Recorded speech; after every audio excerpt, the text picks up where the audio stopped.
Uh, okay, we're good. I was running around trying to get stuff ready in time. Uh, hello, Joseph, Spetri, and Rex. Spetri, congrats on the first. I think StreamerBot maybe doesn't play nice when people have that like non-English name. I don't know what's up with that. If I manually typed Las Joma, would that work? Okay, I think that actually worked. That's funny. It gets the actual. I think just StreamerBot doesn't play nice with those. Hmm.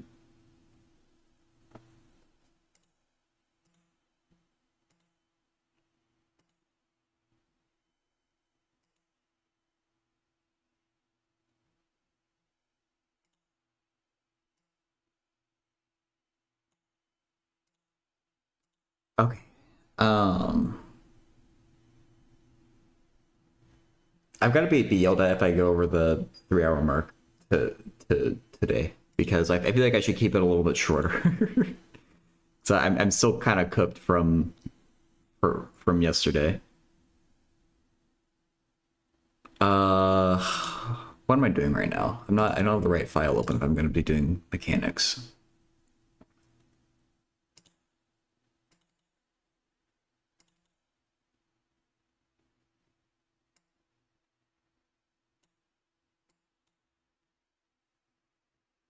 Okay, you know what? Hey, Eldritch. Okay, I did this one yesterday off stream, but I did this terribly wrong. I kind of raged, or not yesterday. I did not do this yesterday. Oh my god, no. I did this I think on Monday. Uh, I want to resolve it. So that's going to calculate basically like how many G's do your clothes in a washing machine experience. At least if it's all the way out at the rim. And the book provides like so they give you that it cycles 1,000 times per minute, like 1,000 revolutions per minute, and the radius is 0.3. And so you would think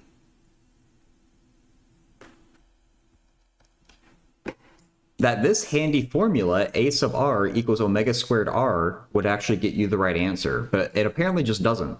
Um, and I don't know why. It's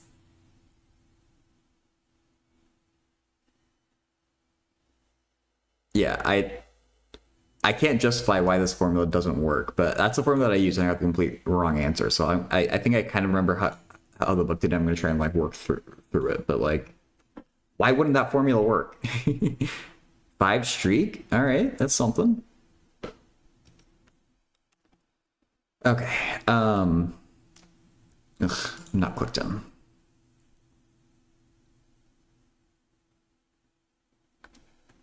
So this is already getting marked wrong. So I did get it wrong, and I'm crossing that out. Why does my chat have a giant gap in it? What the hell? My chat is frozen. Wait, no. It made room for Rex's watch streak, but it only just now showed up. Thank you for the 10 streak. Wow, yeah, you got 5 upped, not even 1 upped.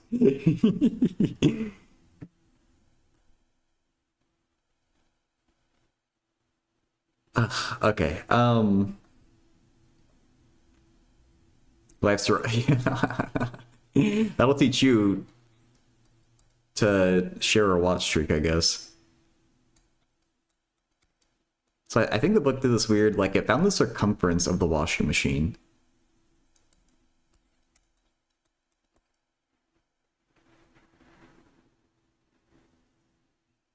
And if it cycles 1,000 revolutions per minute, you could use that to work out the velocity of like a point on the rim.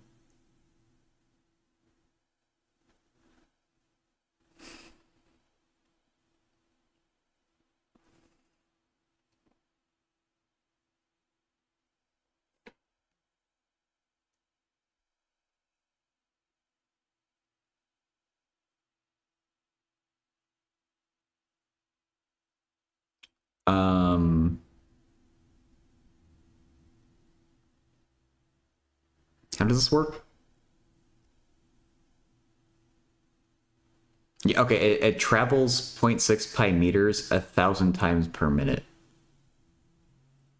Um,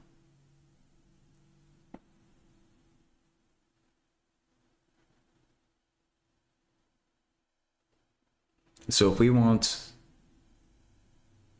the velocity, well, wait, we want the acceleration. How do they use this?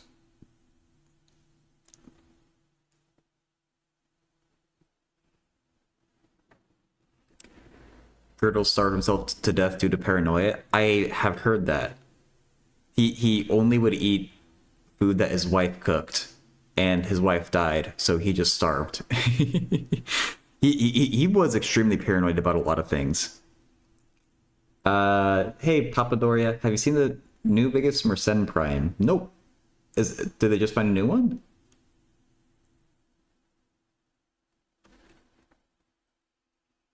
I know Girdle would also keep his windows open all winter because he was afraid that someone would like leak poisonous gas into his house. So I'm doing yesterday. Oh, okay. Not you? Oh, I. Yeah. I mean, hey, if it was you, that'd be pretty cool.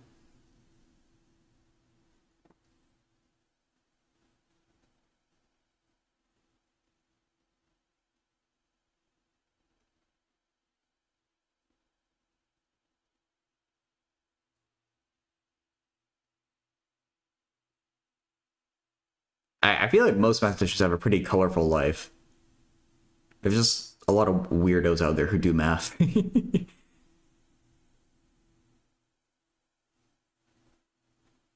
It's 2 to the 136,279,841 minus 1. It's the 52nd Mersenne prime. Oh, nice.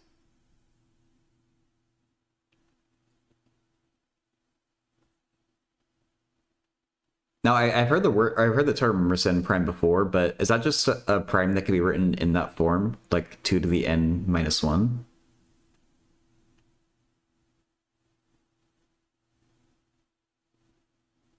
I know that Girdle would also do some weird stuff out of his paranoia besides what I've said. I don't remember what else he would do, though. But I took a history and math class, and that was like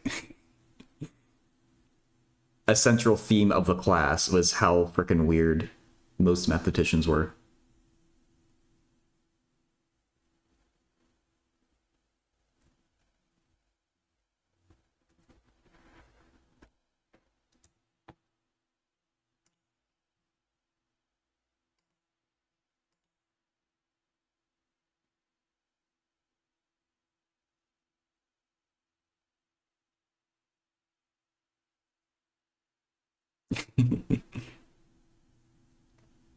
If we work out v, can we just do v squared over r? Like, will this version of formula work even if this one didn't?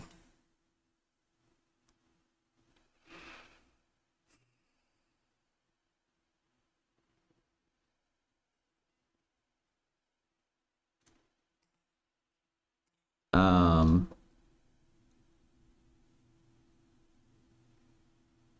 so that means, I guess in 1 minute, it travels 0.6 pi times 1,000 meters in 1 minute. That's how we would get v.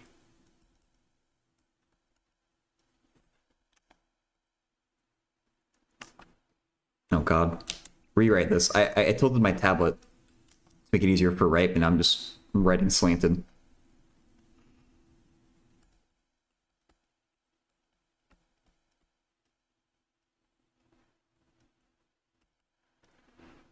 Hey Fizzbuzz. Wait, the willpower to not play Factorio for 12 hours, is that allowed for streamers? uh,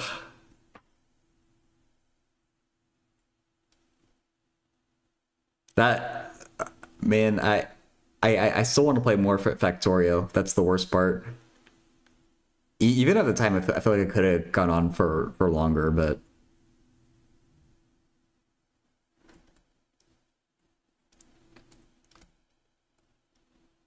it's you know,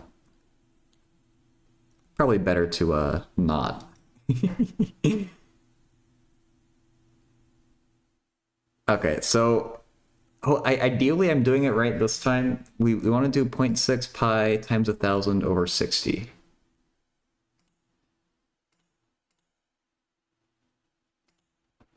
Point 0.6 pi times 1,000 over 60. 31 point, that's just pi. Oh, because 0.6 over 60 is just 10 to the... I can do this. 10 to the negative 2? What is 0.6 over 60? Hey, 10 to the negative 2. Okay. Right? So you move the decimal to the left. No, that's it. Wait. Yes, 10. Okay, yeah. I know basic math, don't worry. 31.4. We're calling it.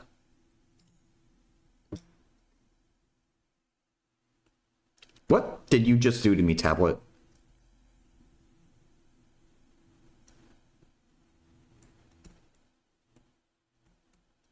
Okay, and now if I do a equals v squared over r, are we going to get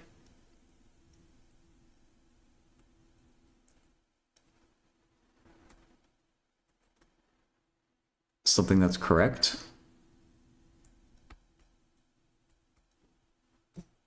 So 31.4 squared over 0.3.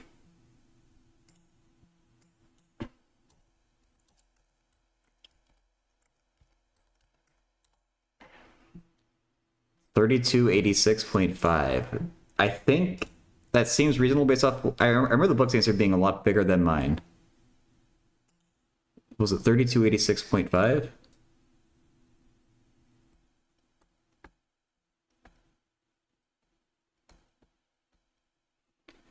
And so if we want to find how many G's it is, we take that and divide it by 9.8.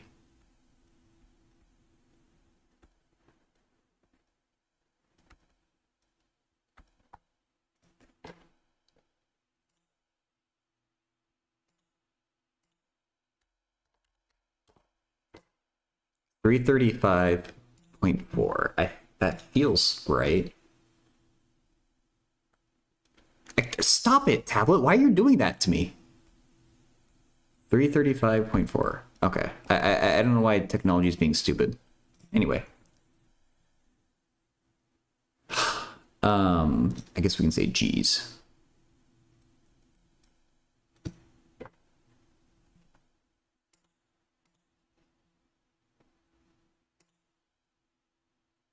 Is this right?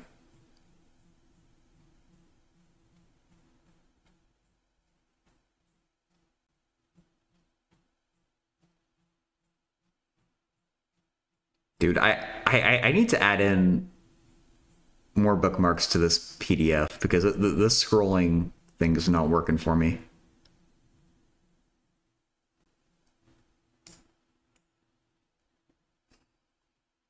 Okay, here we go.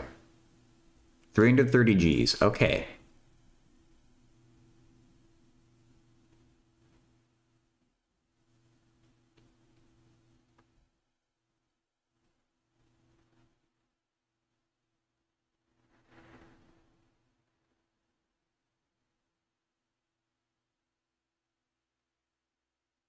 Huh.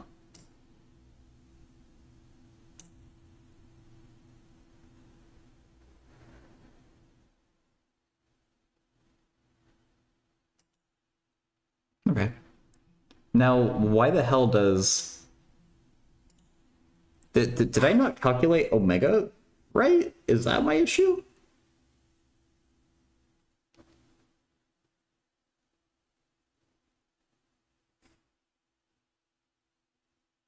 Omega is...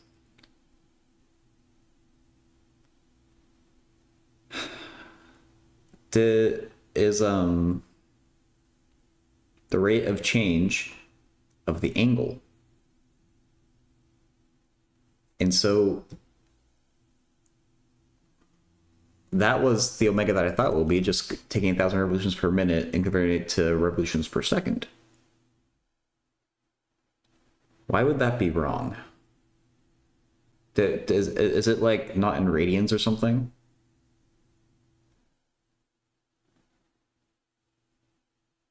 Because surely there's a way to make that omega squared R formula work, and I just didn't do it right.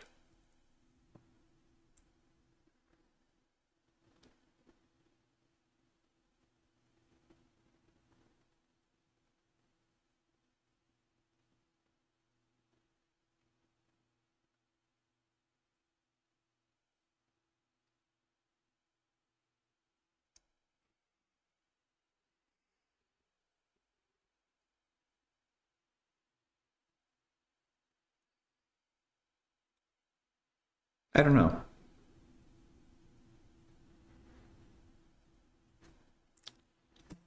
You know what? When the going gets tough, we just give up. We're going to the next one. String theory? This isn't string theory. What? G's in a washer? Wait. Is this a pun? Because clothes are made of strings? Oh, I get it. Ah. G string. Haha. It's like, all right, that's clever. G-string theory. That would be an area of study. Oh my.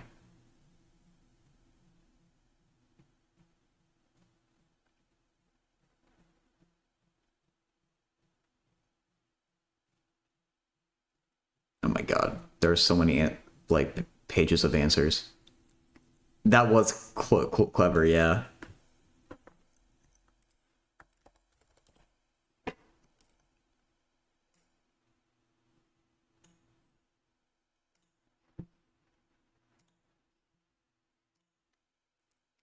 Congratulations.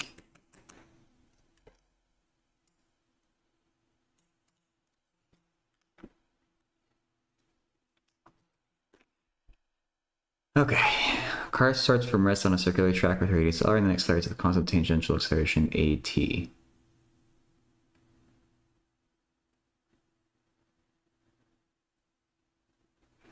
Cars completed one revolution. What angle does the total acceleration vector make with the radial direction?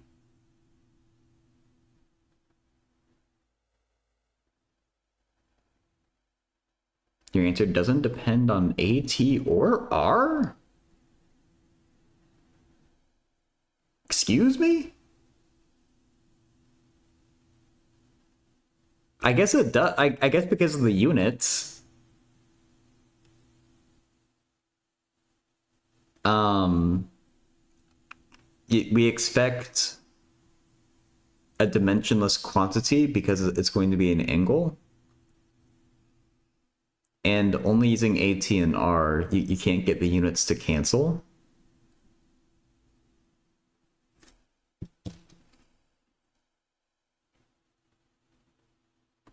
So even before we start solving it,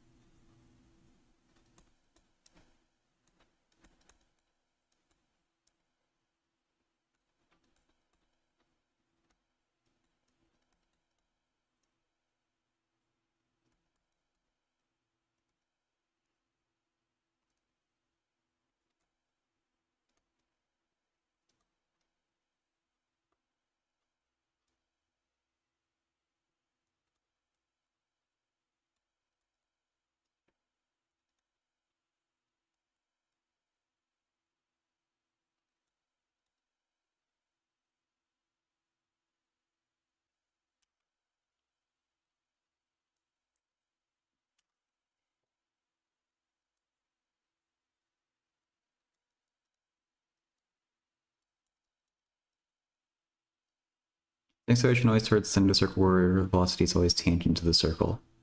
For constant velocity, yes, but you could be moving in a circle and speeding up and slowing down as you move around in that circle. So there's a distinction between radial acceleration pointed inward, and tangential acceleration, which is more like, just normal acceleration. Like the radial acceleration doesn't affect the magnitude, but the tangential acceleration does.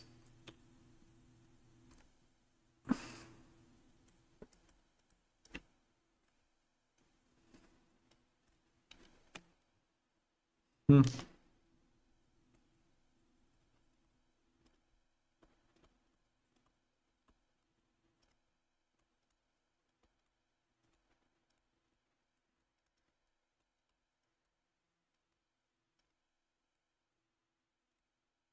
Okay.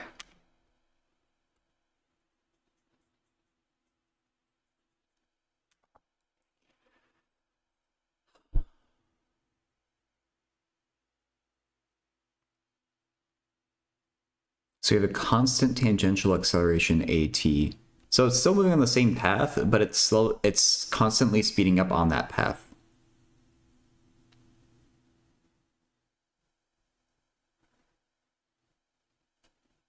So it's completed one revolution. Is that even relevant?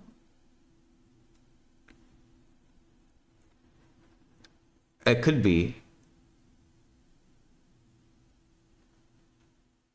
Because the higher our velocity, I think the higher our radial component of acceleration is. Because you have to be turning into the curve harder the faster you're going to stay on the same path. Okay.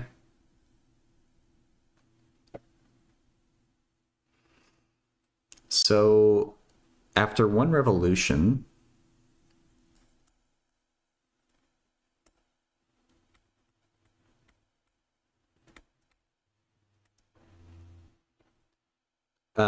it's been speeding up.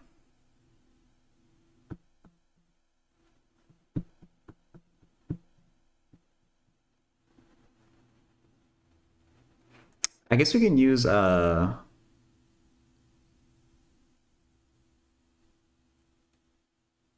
formula Vf squared minus Vi squared equals 2AD. But the displacement is...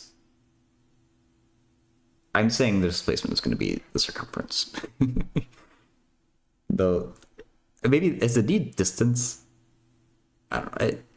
I'm just going with it. I mean, it starts from rest, so Vi is 0. Hey, Timothy Santiago, what are the trig integrals for trig, like sine, cosine, secant squared, cosecant? The way that I remember it, Timothy, it's just the opposite of the derivatives. In the derivatives, I just know. So I just know that sine of x prime is equal to cosine of x. So I know that if I ever see the integral of cosine of x, it must be sine.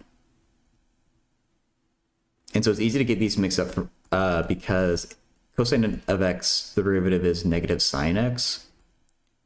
But when I see the integral of sine x, we need to put like the negative sign out front. So that's like a tricky bit there. But there's some amount of memorization that I do here where I just know what these derivatives are, and then I reverse engineer what the integral must be.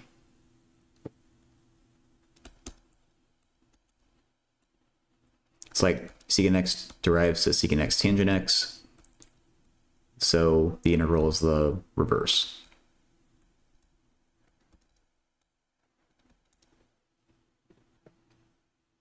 Yeah, if you're on the full list, it'll just look up trig integrals on Google and you'll see a whole list.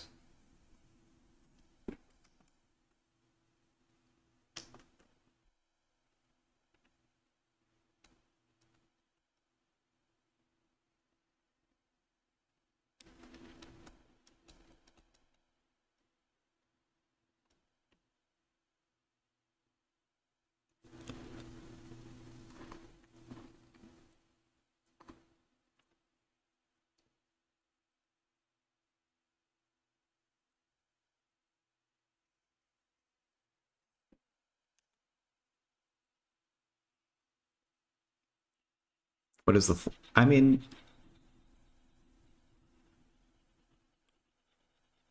if you're just gonna ask me what formulas are, they're pretty easy to find on Google. I'll show you the resource that I like for calculus things. So Paul's on my notes. I really love this site for all things calculus. Ugh, it's in Calc 1.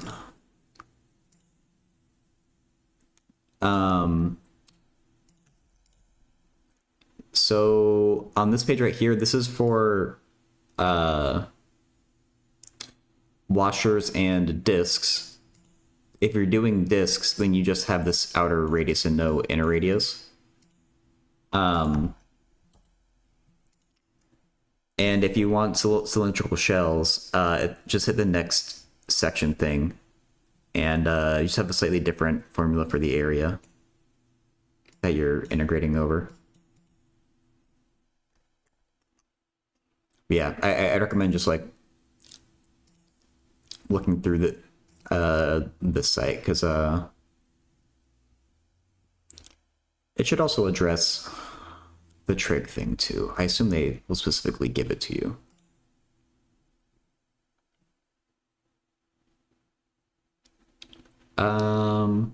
Yeah, it's like this page, they talk about trig functions.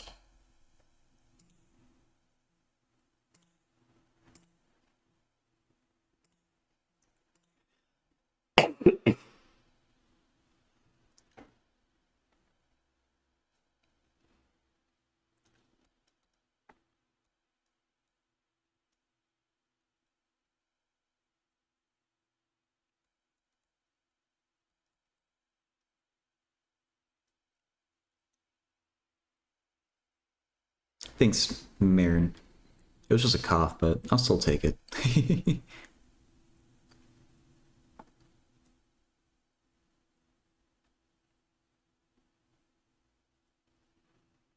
Andre Park, you need help with the output of Kruskal's algorithm is always a minimum weight spanning tree.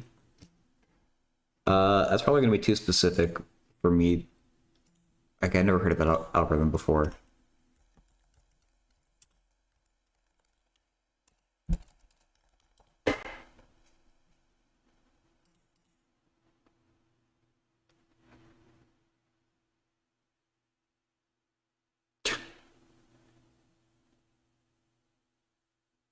Oh.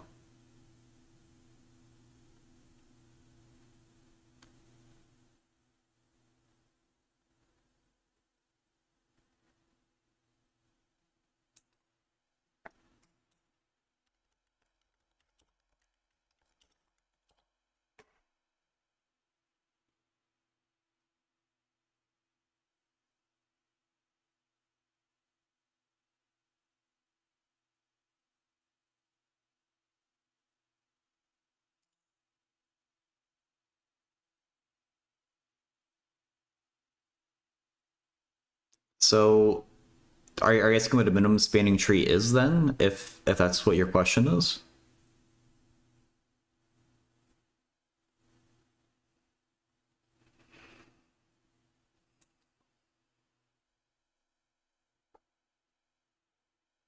Oh, proof for why Kruskal's algorithm always works?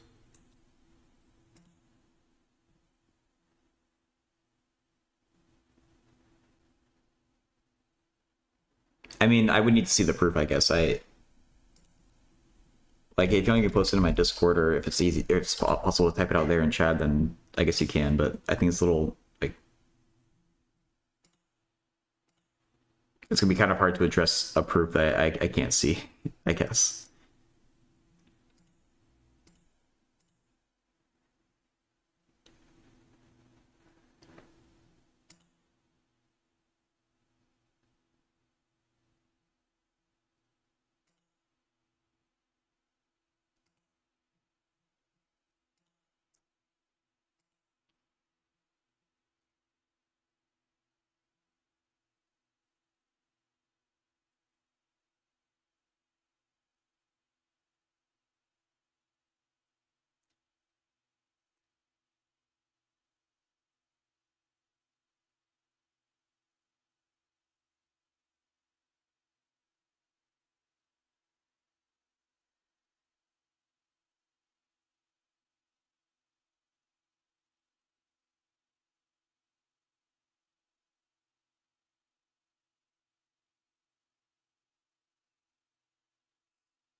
Okay.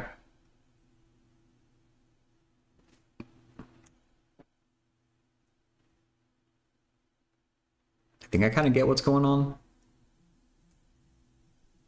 with this description.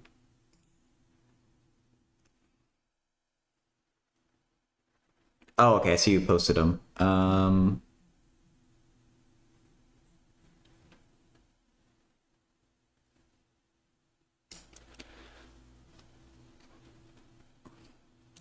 It's mostly part 2.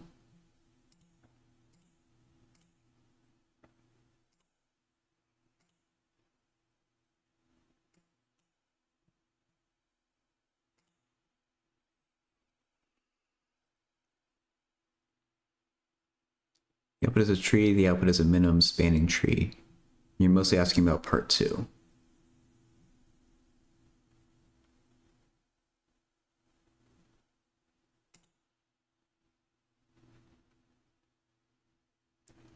Let T star be a minimum spanning tree. If T equals T star, then you're done. Let E be a minimum weight edge in E of T minus E of T star.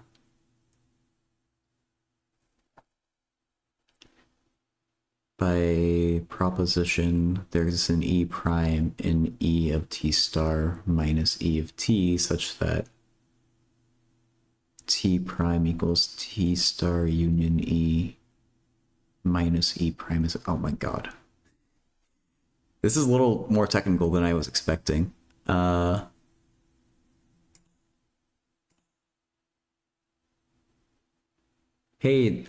Nirad?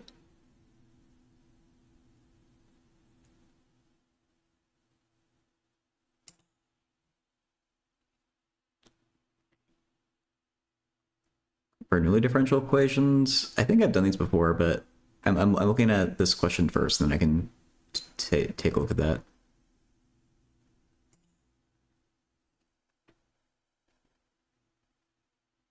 Is my Discord, like, why aren't I purple? Sorry, I thought my Discord is linked to my Twitch. Is it not? I can't actually check while streamer mode is enabled. Okay, well that's a problem for future me.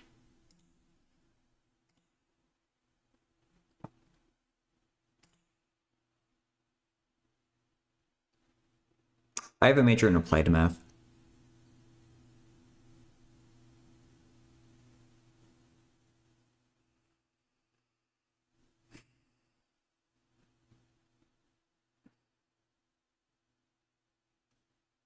Trying to get mine. Oh, nice. Okay, so this small e is an edge that's hypothetically in our t that we've gotten, but not in t star that is minimum spanning tree. And I assume we're ideally going to prove that this small e doesn't exist. And so we're saying there should exist an e prime that is in the minimum spanning tree, but not our tree, such that t prime is equal to t star with the edge minus e prime is a tree.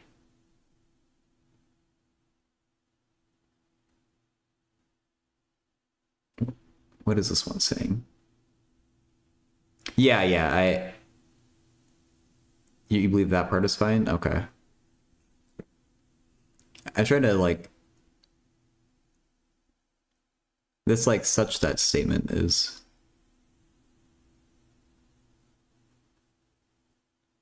weird.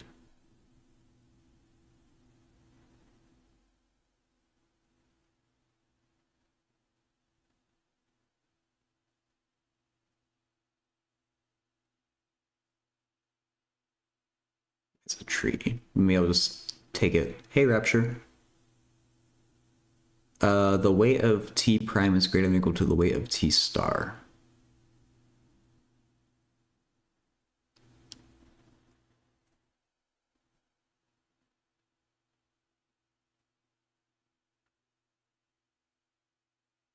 I don't understand how we're getting that either.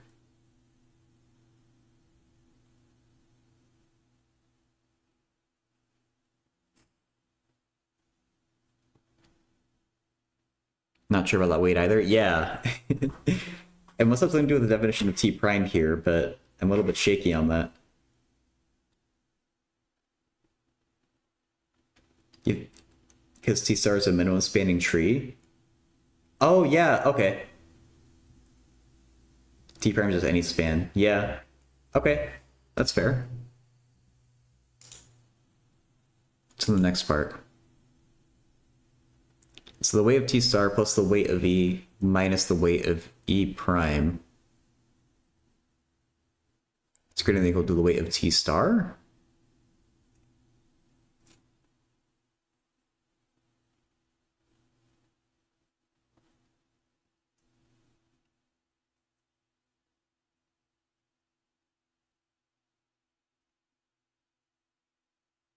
How do we know this? Just translating the proposition into weight statements. I guess so?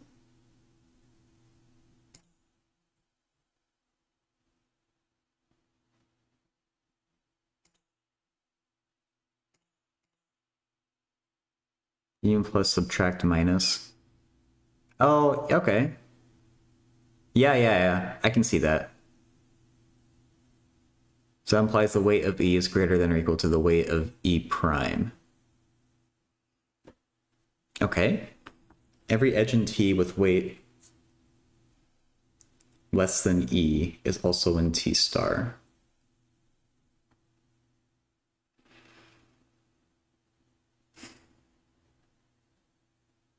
Yeah, I guess because T star is a minimum spanning tree. And E is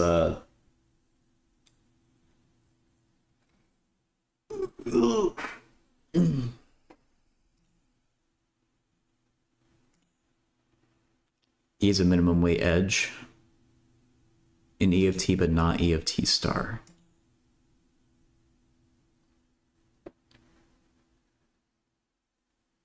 This is something that's Andre over in the YouTube chat is asking about. This is Kruskal's algorithm, a proof for it.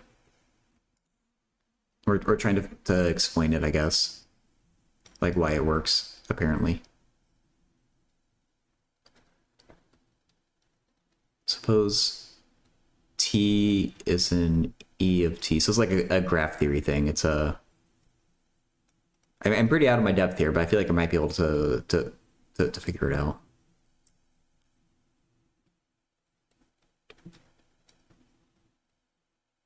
Oh, suppose F is one of the edges in T such that the weight of F is less than the weight of E. If F is not in E T star, this contradicts our choice of E. Since the weight of E is strictly greater than the weight of E prime, every edge in T with weight less than E prime. I'm just going to read the words of the proof here, but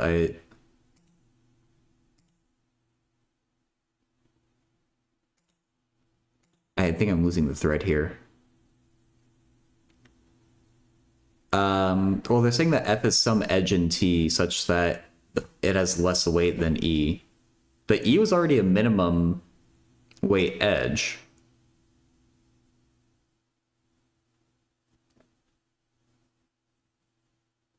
Yeah, so that... How does that make sense? Well, okay, so is it... Oh, well, okay, E is a minimum weight edge in ET, but not ET star. So I think F must be in T star. Maybe.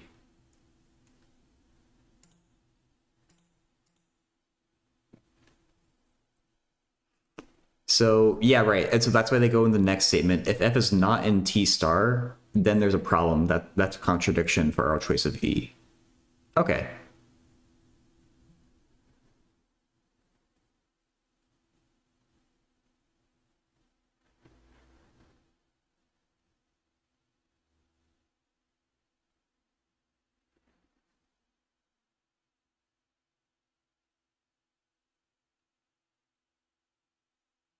And so they apparently have a part of the proof where we've already shown that the weight of E is greater than or equal to the weight of E prime, but you apparently show that it's strictly greater than. Hey, Dipion. Do you understand the E prime part? This part, like with the exercise, not offhand, no. We need to look at how they defined E prime again. Because, like, we already have, like, so you have to prove they're not equal to each other, E and E prime. That's the only task here, because we already have this statement up here. Yeah. And so E prime is in T star, but not ET.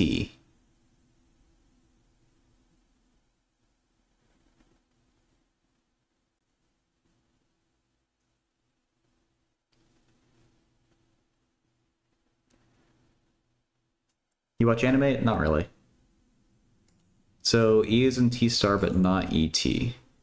Or E prime is in T star, but not T.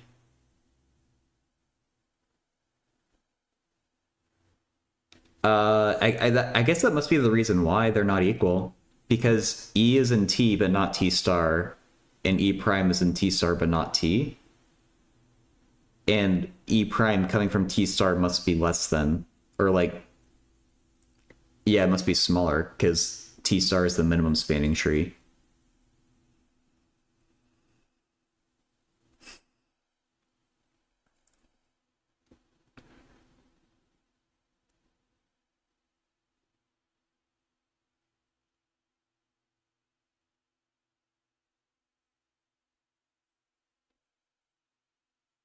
Hey, Ellie,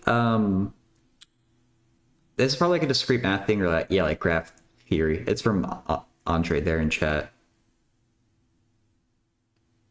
It's a proof of, what's it called again? Kruskal's algorithm. Trying to prove that the output is always a minimum weight spanning tree. And so working on like part 2 of reading this proof.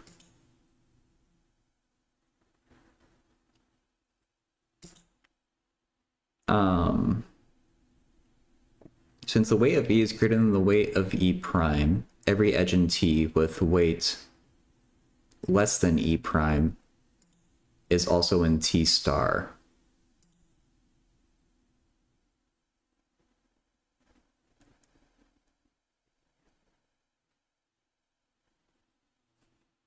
E prime comes from T star, but not T.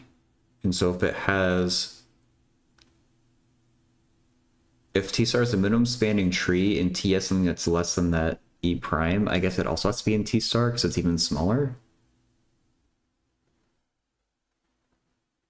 Consider the iteration when E prime is chosen.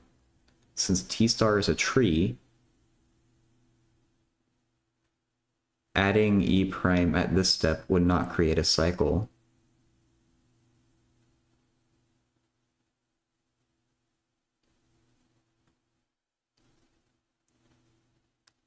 So E prime is in T, and that's a contradiction?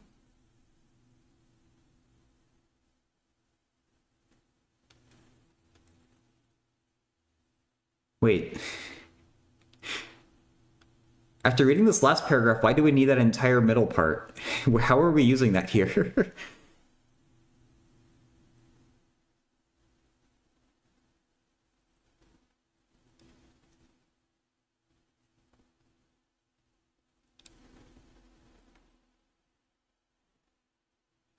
Consider the iteration when E prime is chosen. Since T star is a tree, adding E prime to the step would not create a cycle.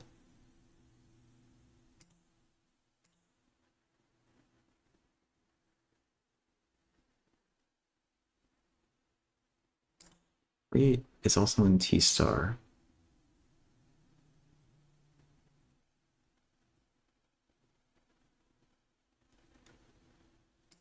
Okay, so the ultimate goal is that we're trying to prove that E prime ultimately belongs to T, despite its definition of not being in T.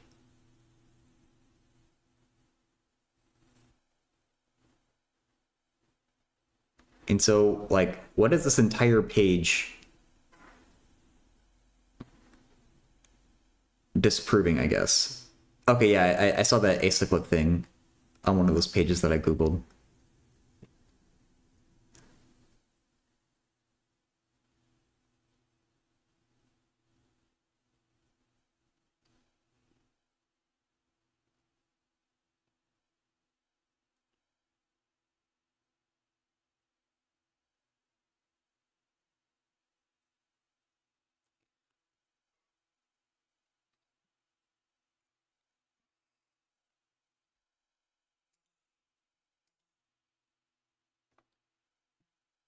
So okay, so maybe every edge in T with weight less than E prime is also in T star. Every weight with edge less than E prime is also in T star.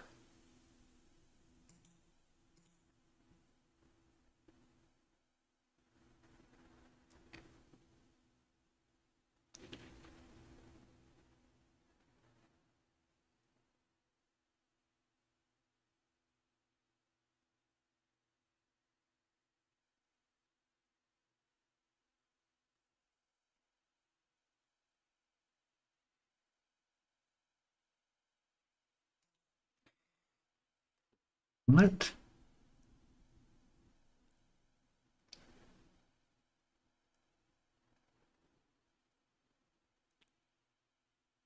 Every edge in T with weight less than E prime. I assume the sentence is important here. I'm trying to figure out why.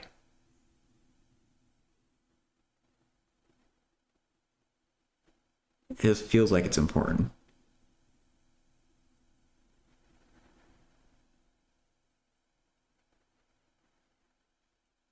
No, like this last sentence on this page, because it's the one right before that part that doesn't make sense, and so I feel like that's the thing that I need to understand better. It's like they're like from since onward is also in T star. Like that's the last piece of information we apparently needed before we could finish off a proof. But why is this information so important?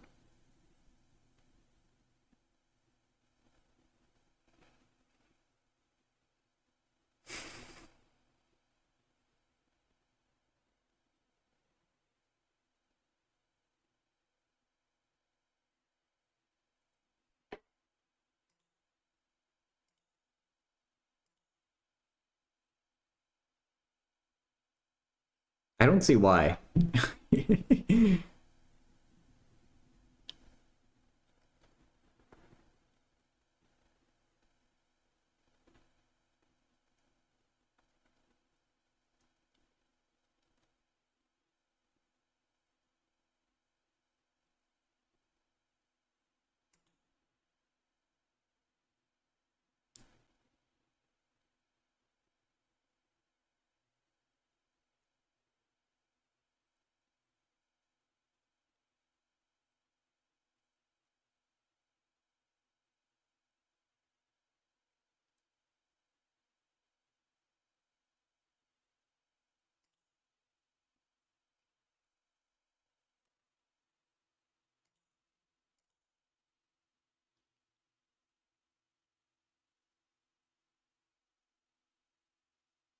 uh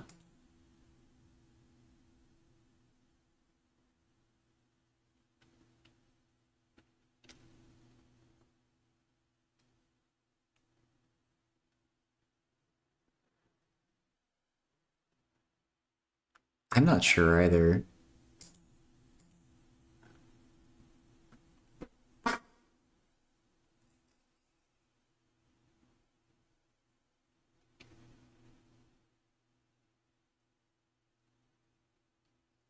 You think you have it? Go up? Okay.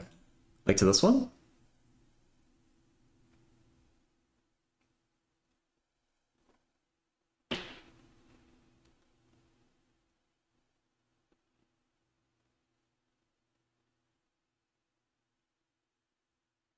Every edge T with every edge in T with weight less than E is also in T star. Oh, and E prime is less than E. So E prime. Wait, every edge relate is also in T star. But E prime is in T star already.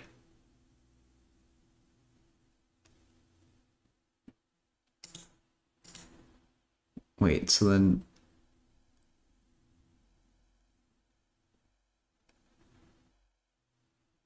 Oh, okay, maybe okay, yeah. Every edge in T with weight less than the weight of E is also in T star. And this E prime thing has weight less than E.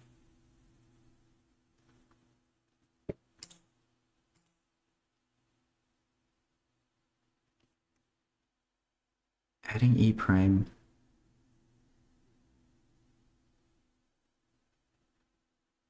Consider the iteration when E prime is chosen.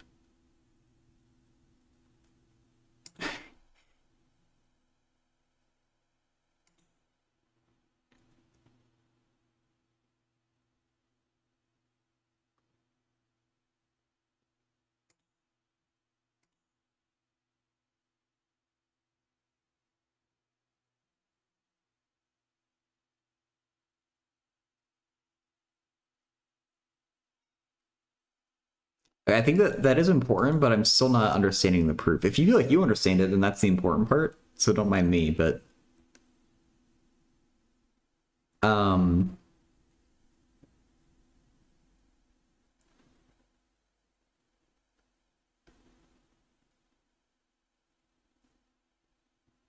you don't understand it? Okay.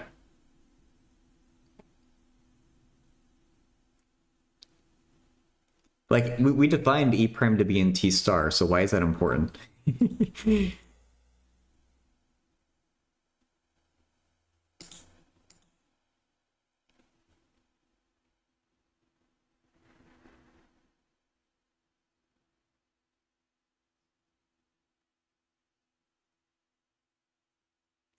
C prime is part of the MST. Yeah.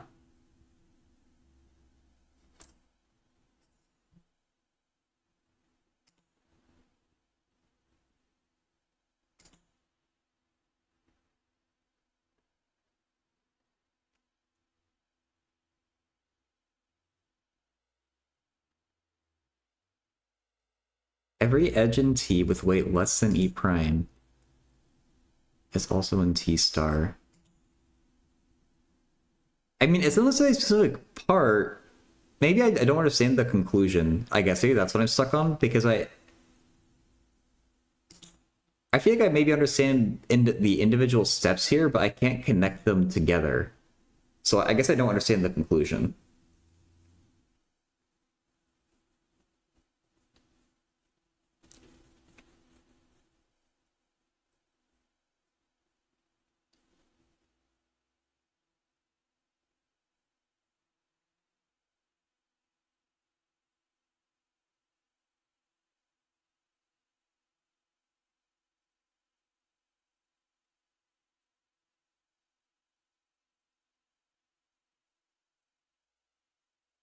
T is not MST. That's correct, yeah. Yeah, so yeah, the contradiction is that E prime was defined not to be in T. And the proof or the contradiction that we find is that E prime should be in T. And so the hypothetical E that we defined at the very start can't exist. So T equals T star. Or it must be that T equals T star. Because if they don't, you get this contradiction. Reaper, hate? Yeah. Don struggles with math, Z.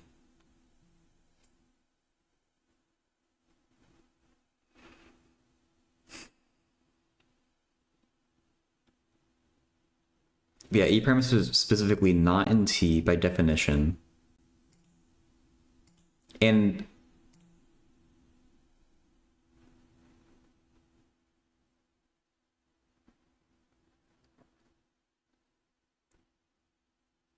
I think if I were to draw what, like, I have a picture in my head of what's happening. I just don't know. I don't know how to match it with the proof. Also, I guess. How do we conclude that E is in T at the bottom? Oh wait, E prime.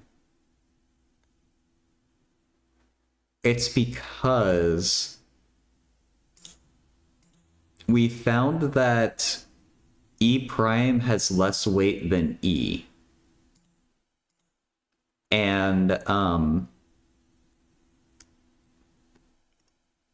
when you go to execute the algorithm, you're just going to choose E prime. Like, I think the definition of E prime is such that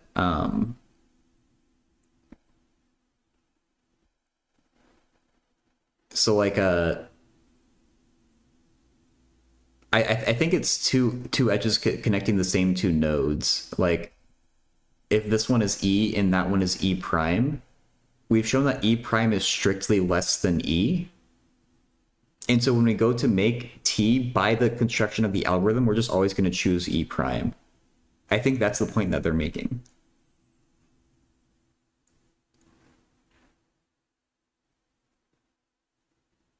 If the weight of E is less than the weight of... If the E prime is less than E, then E prime is only an MST though, right? Right, and that's the contradiction. Yeah, so I think by how E prime is defined, both E and E prime are connecting the same two nodes, I think. And the contradiction is that we've defined it so that T is so that T basically goes through that E node. But by how the algorithm works, we've shown that E prime is less than E. So we're actually going to choose E prime every time. I think that's what's happening.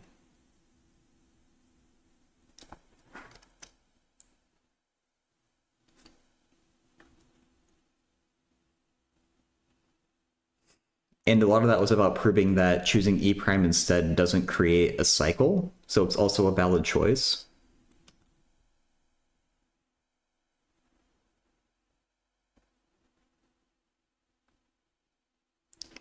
Yeah.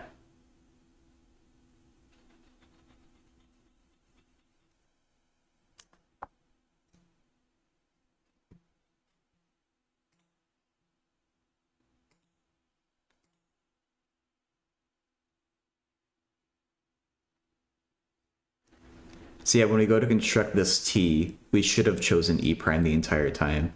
I guess that's the contradiction.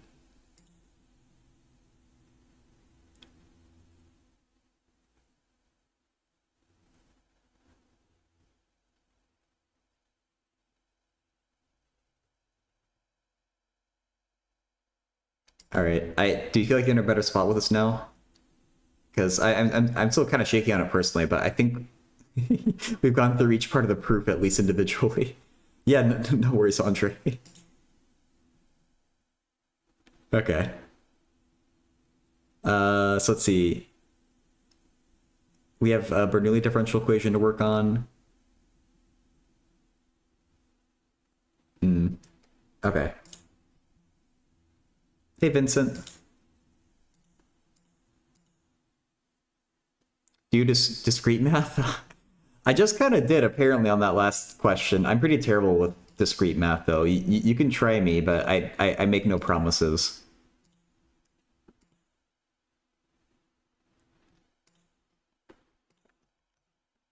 Let's get a fresh page. Which problem is this person asking? Induction is... Oh, yeah, I know induction, and it sounds like Andre is offering to help as well. I'm working on this Bernoulli equation first, but if you want, feel free to post your question anyway.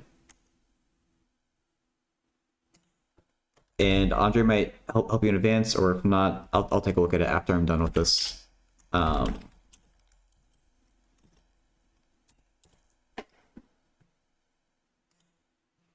so you can post it there in chat, or you can put it in my Discord as well.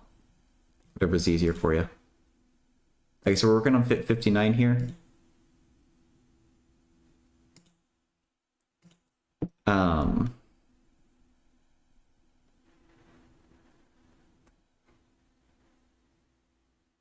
And so I think Bernoulli differential equations, it's always x to the r, right?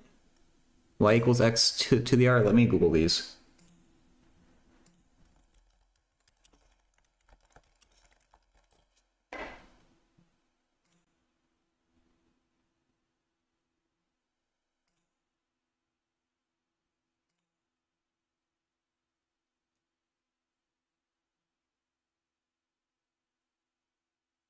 Any substitution v equals y to the 1 minus n to convert this into a differential equation in terms of v. Oh. Really? What do the solutions look like? Exponentials? Maybe I'm misremembering Bernoulli differential equations.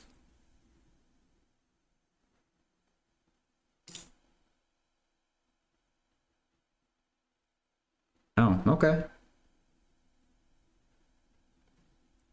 Y to the n. Okay, let's see if we can work this out. If you want to post a question, ideally put it in math discussion or math homework help, whichever one is easier. If you put it somewhere else in general too, it's not the end of the world, but that's like the intended spot.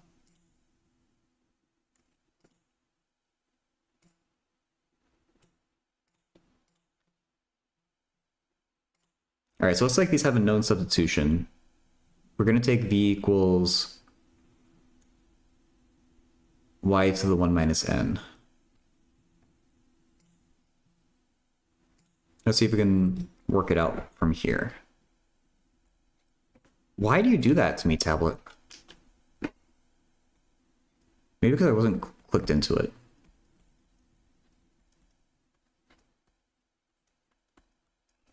All right, so if we take v equals y to the 1 minus 3 is negative 2. We're going to take the derivative through in terms of x. So v prime is equal to minus 2 times y to the minus 1 y prime.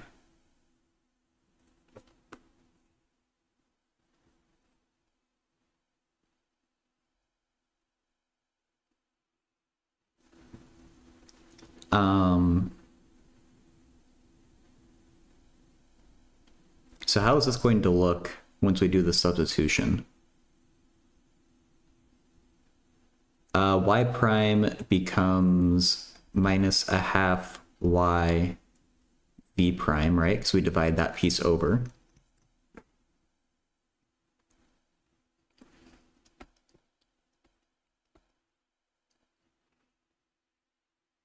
Now, what is that y there, though, in terms of v?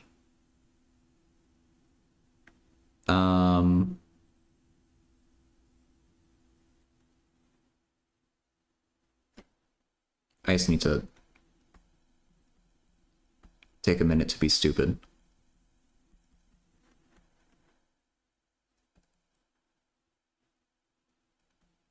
If we take the positive root at least, this can't.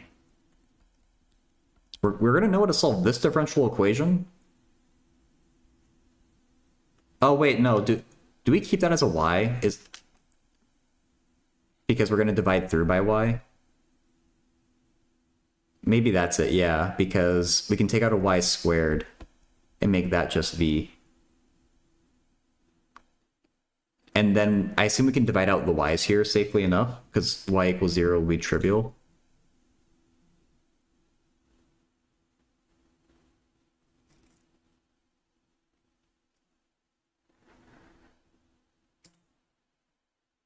You think you figured it out? All right, no worries, Vincent. So now we have a differential equation, 1 half v prime plus 1 over x equals 1 over x squared v. And now we have just a regular linear first order differential equation. Thank you for the kind words, Vincent.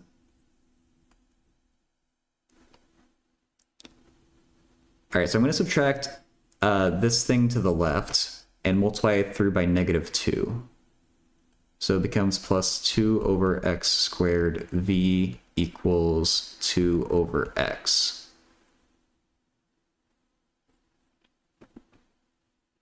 Okay, and now we can do an integrating factor. So mu is equal to e to the power of 2 over x squared dx. That integrates to minus 2 over x. Yeah, seems reasonable. So then v is equal to e to the positive 2 over x times the integral of our integrating factor. Oh, this is going to be annoying. Times 2 over x dx. And I'm going to add the constant of integration now.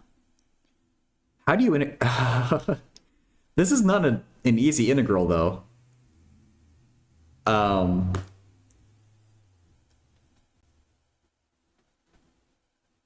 Not a fan of that.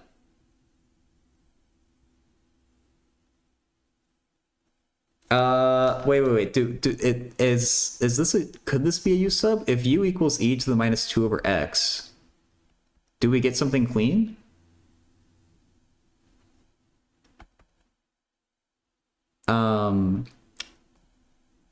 E to the minus 2 over x times 1 over x squared? No, 2 over x squared. Dx.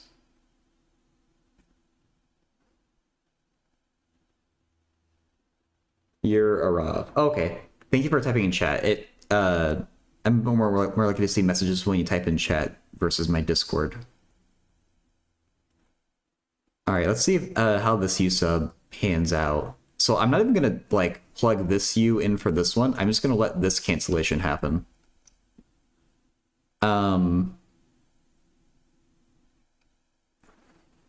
So we have a 1 over x du, I think, after we do this u sub. Can we express 1 over x in terms of u? I think we can.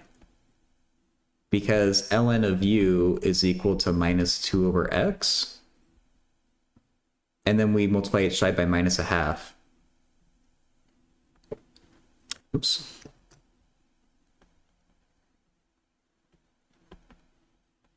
Aha! I think that's the tech. So we know that 1 over x is equal to negative a half ln u. I'm going to plug all this into Wolfram Alpha at the end of this too to verify. But ln of x integrates to, or ln of u is going to integrate to u ln u minus u. You can prove that with integration by parts. Actually, I did have that memorized, right? I'm going to plug that piece into Wolfram. I'm pretty sure that's right, but let's not make a stupid mistake this early. Or not, well, that's not that early. Yeah, x ln x minus x, good. Now we can unsub.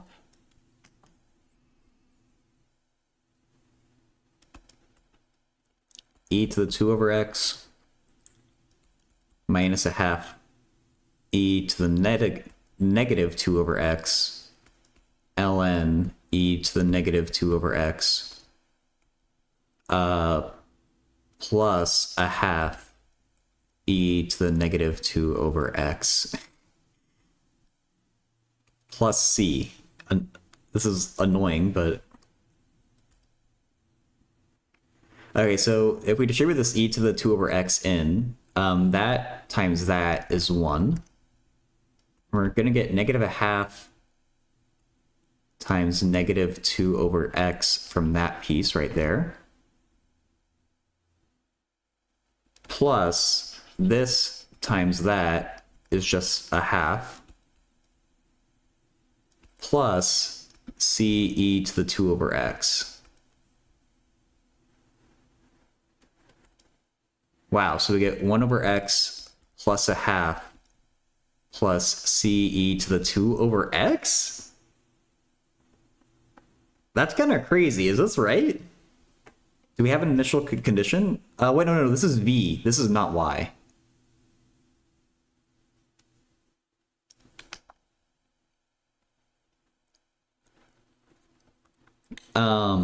V is equal to y to the -2.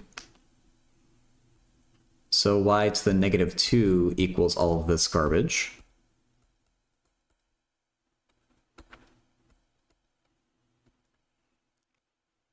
And so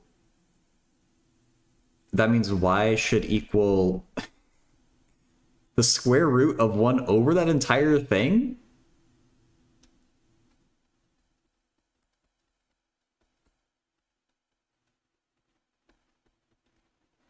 There's probably a way to re-express that and like you multiply it through by x and by 2, I guess.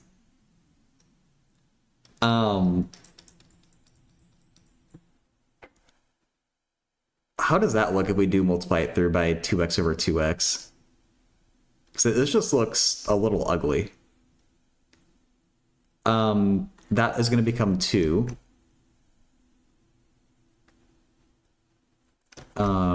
2cx e to the 2 over x plus 2.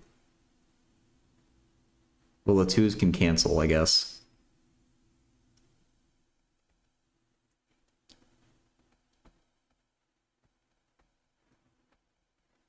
Oops, a C. I guess that's an answer. Let's go to Wolfram.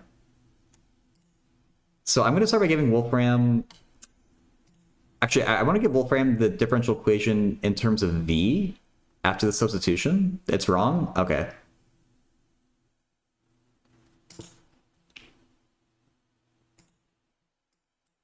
That's not that surprising. But let's just try and figure out where I messed up. It's 2/3 x. The answer is just 2/3 x? Inside the square root? Am I only off by a little bit then? Not just 2. Okay. Yeah, it's just 2/3 x inside the square root. Yeah, if you could send the solution, that'd be nice. Y prime plus 2 over x squared y squared times y equals 2 over x. I just want to see if this is what I got for the differential equation in V.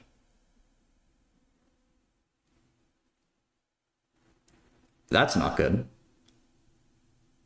Does Wolfram not know how to do the integral that I did?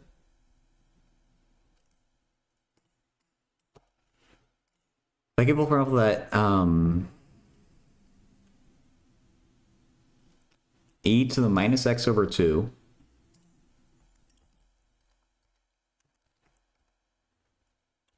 times 2 over x.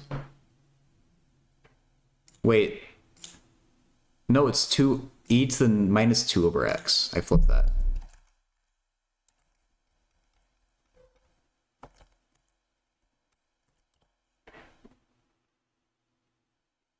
Wolfram.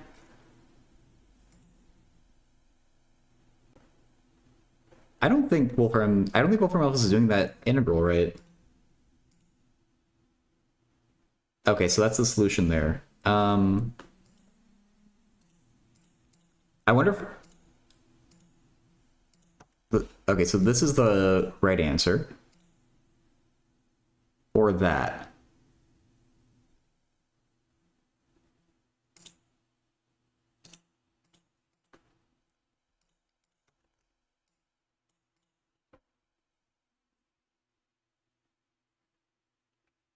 So I just messed with a coefficient. I have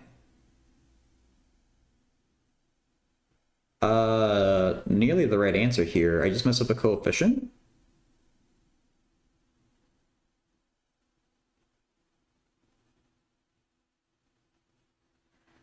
Why is it cx squared? No, I messed up the no. I'm off. Yeah, because my c is all wrong. I have e to the 2 over x, and there's an x squared.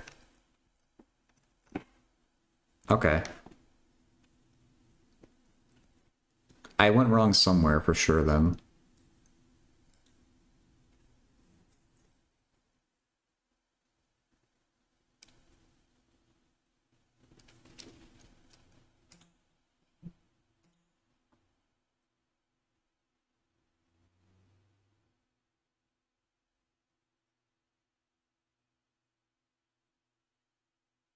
No exponentials anywhere, really?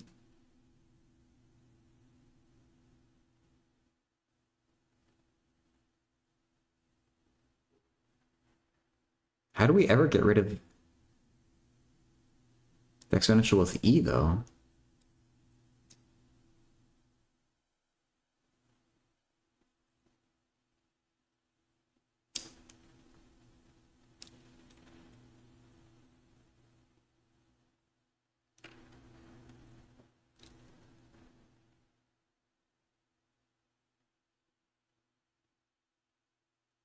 Oh, no. Did I do my... Oh, no. Shouldn't this be -3? Did I mess up at the very start of the problem?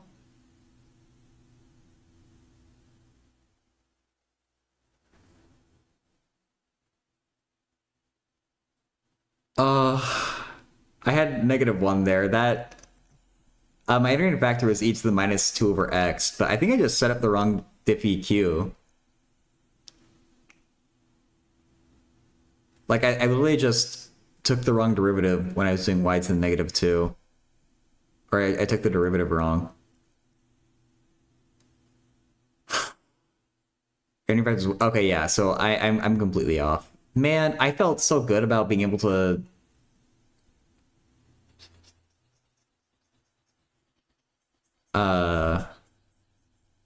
figure that one out.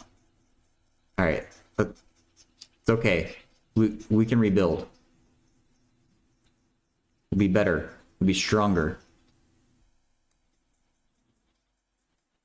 Okay, so how does the sub actually work now? We get -1/2 y cubed v plus 1/x. I'm just gonna leave that y there because I don't know what else to do with it. Plus equals y times 1/x squared v. That's v prime. Okay, and so what actually happens is we can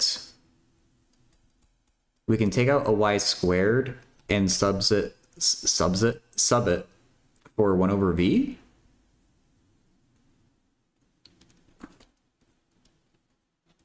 And then we have a y left over. 1/xy equals y/x squared v.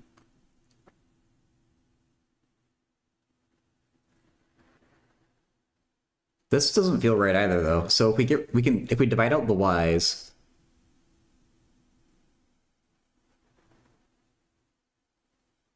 what do we get?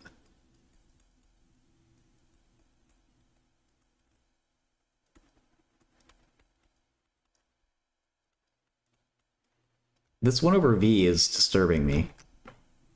We multiply everything through by -2v.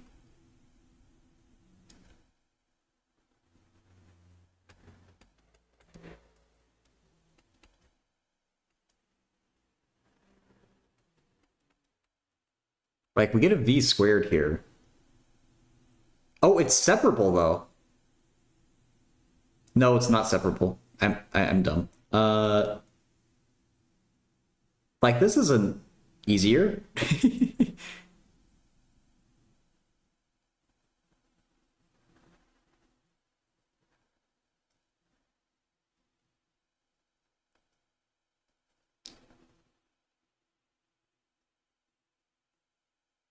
I need to see maybe an example of how, like, what kind of differential equation do you expect to get out of this sub? Um,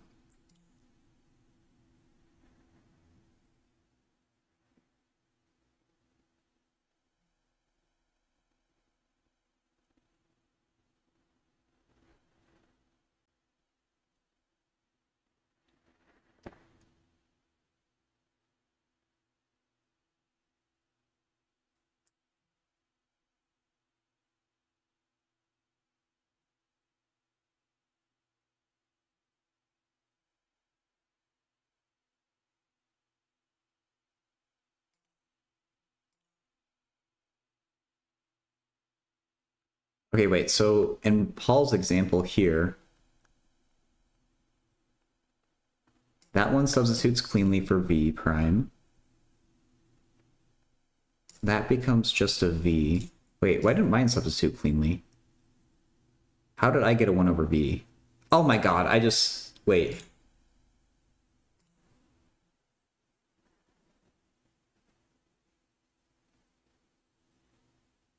Why did I put an extra y? Ah. Okay. Back it up again. I keep missing things. That's a y cubed. That's a y cubed. Those are going to just cleanly cancel.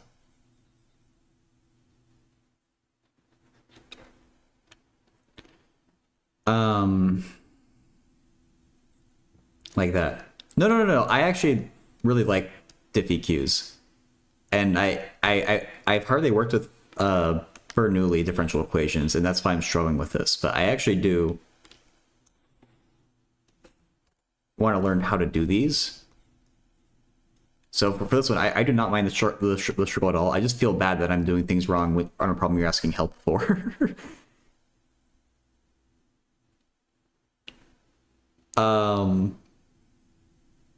I appreciate your patience. Jeez, I'm the one who keeps having to back up.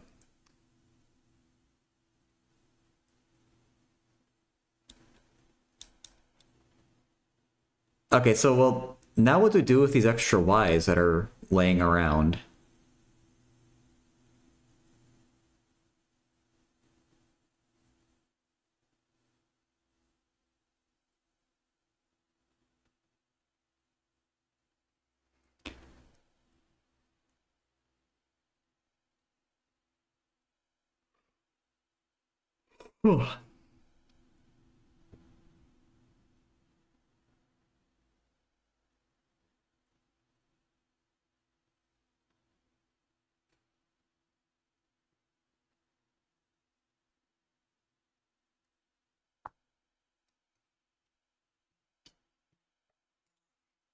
That's what I don't get if the sub looks like this.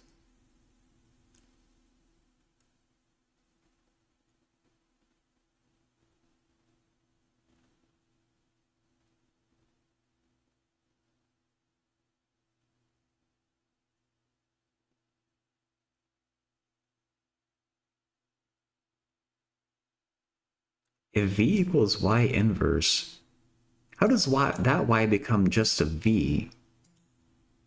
That's going to become 1 over v. It's going to be 1 over v squared.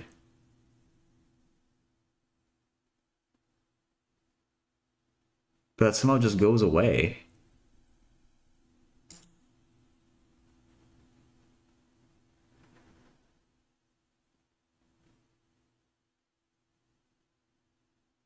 I don't get how the sub works in this example either. So you get minus v prime plus 4 over x, to my eyes, 1 over v equals x cubed 1 over v squared.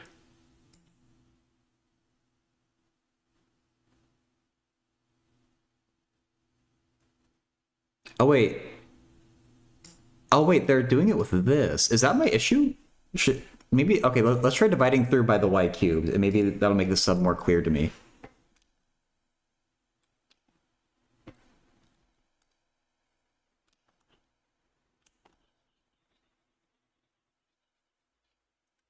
Because this is a...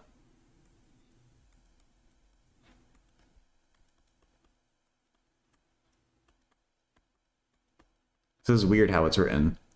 But this looks a little bit more direct. Not... It's minus a half.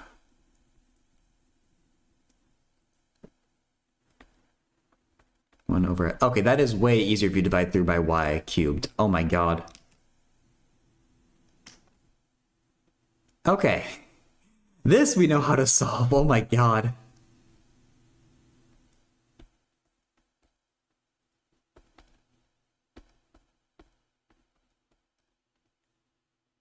Okay.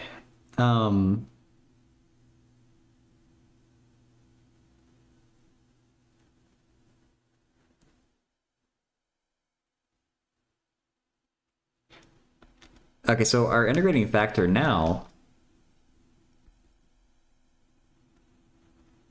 is e to the integral of -2 over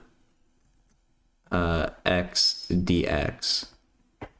And so that's going to be e to the -2 ln x. And so we get x to the -2. That matches with your integrating factor. Thank God. Okay. So then v is x squared integral x to the -2 times -2 over x squared dx plus c. Okay, this should work theoretically.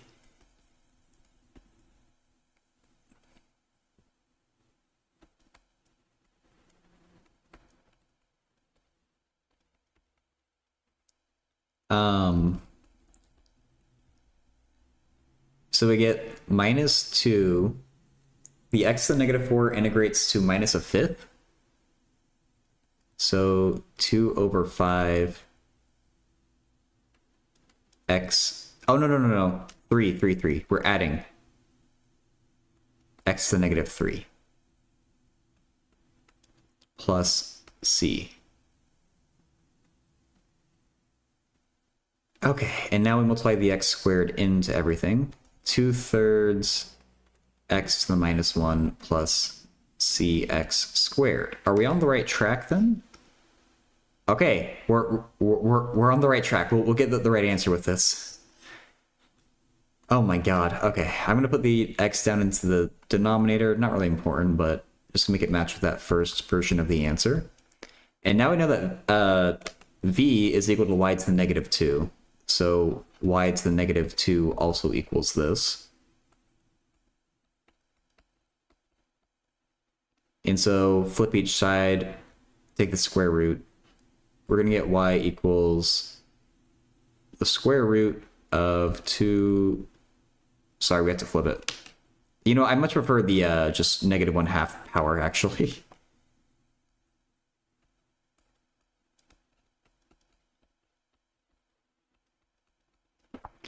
Okay, that matches, right? It does. God. Plus or minus, technically. Okay,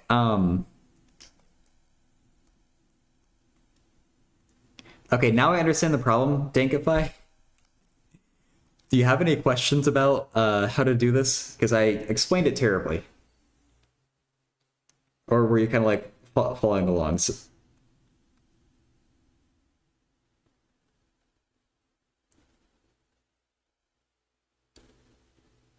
Or I guess like, what part do you maybe need help with?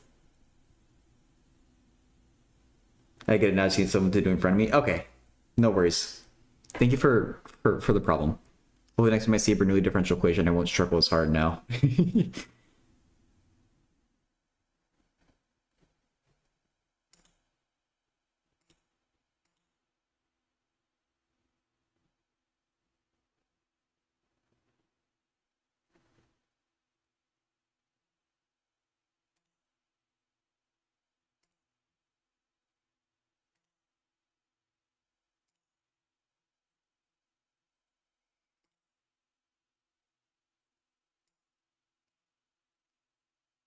Hey, Da.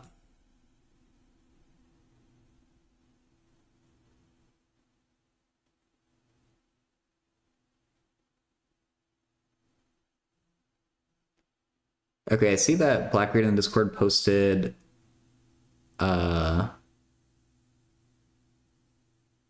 topology question. I don't know how to even start with topology though, so I'm not gonna look at it.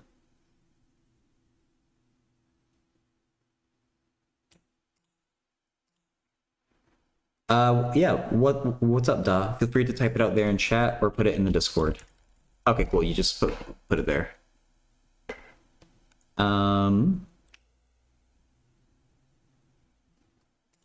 It's like something I can do. Let's take a closer look. My teacher hates me because I always show up late to her class, so I can't even ask for help. Yeah. I mean, that's kind of on you. I don't blame your teacher there.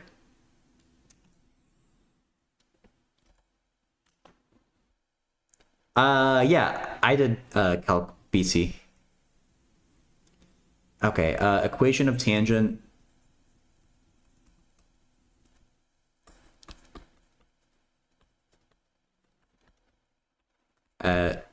Oh, what the hell is that? T. X equals -2 of 5x plus 3 over x cubed plus 1. And everything is squared. So does it look like this da? Or is all in parentheses squared?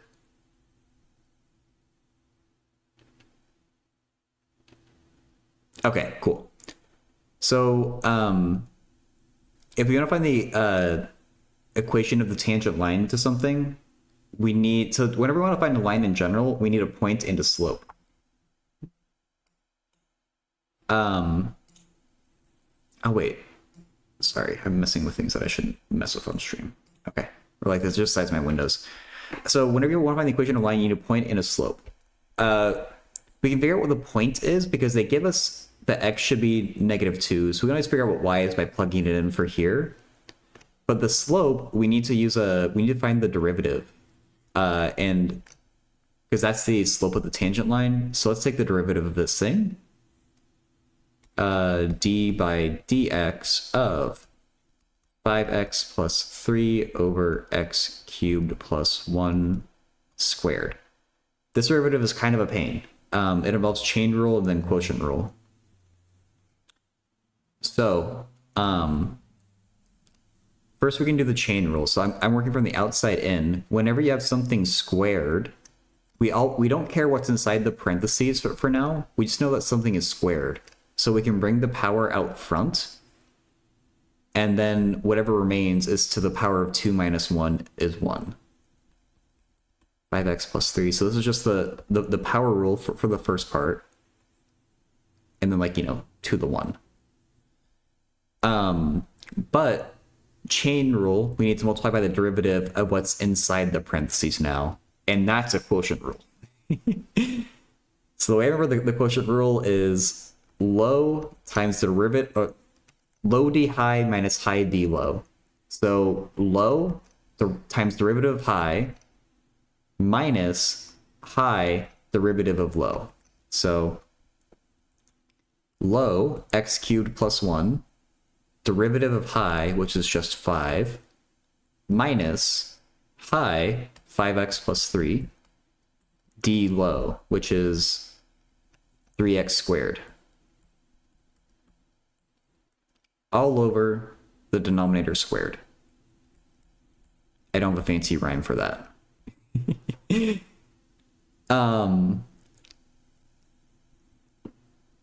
And so let's clean it up a little bit. We don't need to bother completely simplifying it. All we need to do is plug x equals -2 in and get the number out.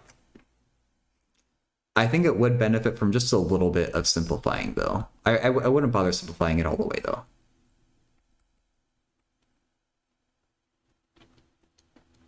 So let's distribute the 5. 5x cubed plus 5. And let's also distribute the 3x squared. So minus, because of minus out front.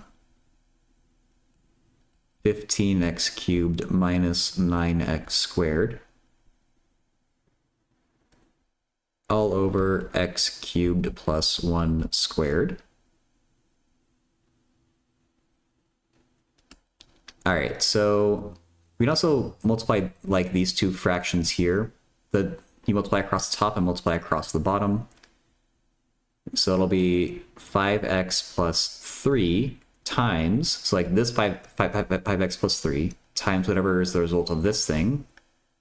5x cubed minus 15x cubed is -10x cubed minus 9x squared plus 5. Divided by, now the bottom times the bottom, x cubed plus 1 cubed. Okay. Could you explain Weyl's criterion for equidistributed sequences? I'm sorry, I've never heard of that. Okay, so this is probably as far as I would take this. You can do more, but all we need to do is plug -2 into this thing, and we could have technically done that at this step too. I just want to simplify it a little bit to make it a little bit easier, but we should actually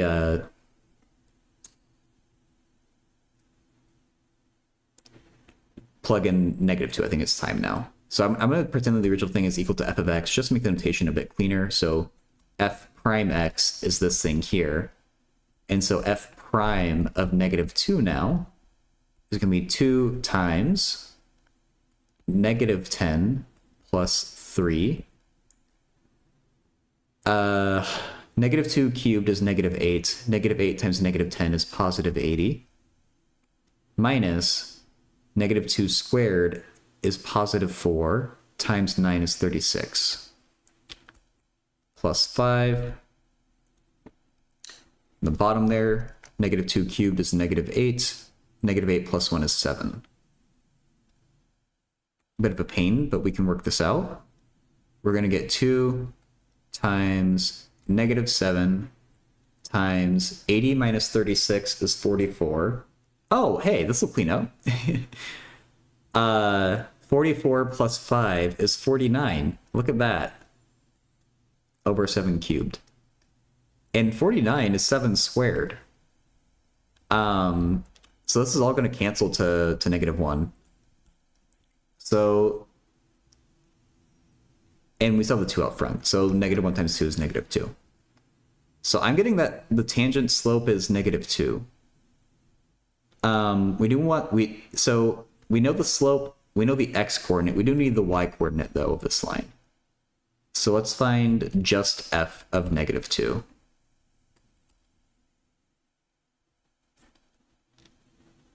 So 5 times -2 is -10 plus 3. -8 plus 1 squared. -7 over -7 squared. Oh, hey. So that becomes positive 1. Squared is just 1. Okay. After a lot of work, we have a point, -2, 1, and a slope, -2. So just there's a couple different versions of the equation for a line. I'll do maybe point slope form, which is y minus the y coordinate you have, 1, equals slope, -2, parentheses x minus the x coordinate, which is -2. So we get x plus 2. Now just isolate y. Y is equal to -2x. -4 plus 1 is -3.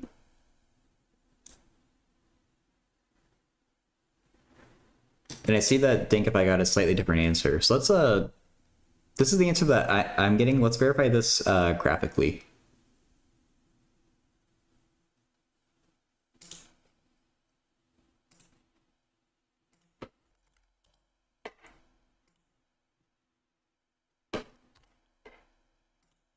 So 5x plus 3.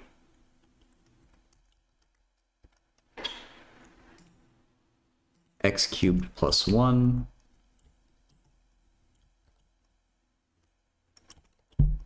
No. Squared. Ooh. What a weird looking graph you are. But x equals -2 is right here. So I'm wrong, aren't I? I'm getting a negative slope. Y equals -2x minus 3. Oh my god. I did something wrong. That's not how a tangent line should look. Were you right? Think if I said 2x plus 5? Think if I did it right. I made an arithmetic error somewhere. Or maybe a calculus error. The process is right here. It's just there's a lot to keep track of with this problem. To make a mistake like I just did.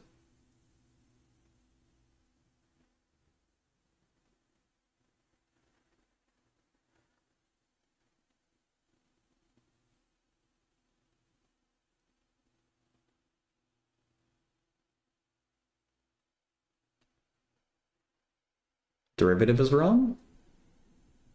Is it?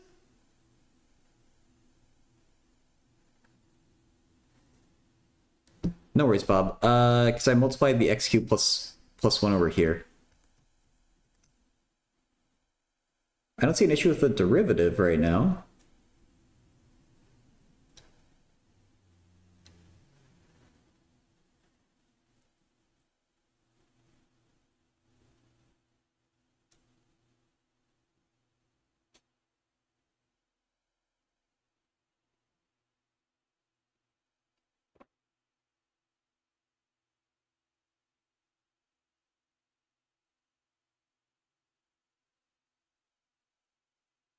F prime of -2 should be +2. Yeah, your answer looks right, Dinkify. I'm trying to figure out why I'm getting -2 though.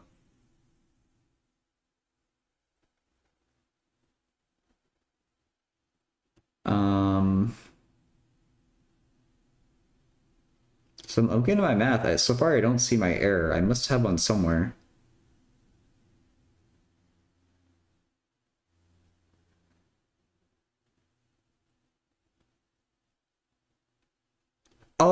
Oh my God.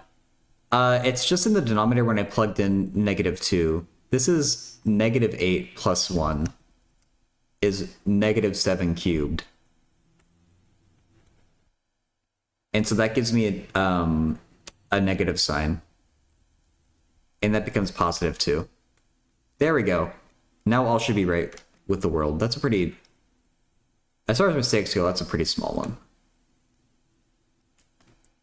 Okay, so... the only mistake was I just made a sign mistake on that slope part. But here we're going to get 2x plus 5. Okay. There we go. Sorry for the little mistake there, Da. But the process for these is always take the derivative, plug in the x coordinate that you're given to find the slope of the line. Take your x coordinate, plug it into the original function to find your y coordinate. And now you know x, y, and your slope, so you can make a line with that.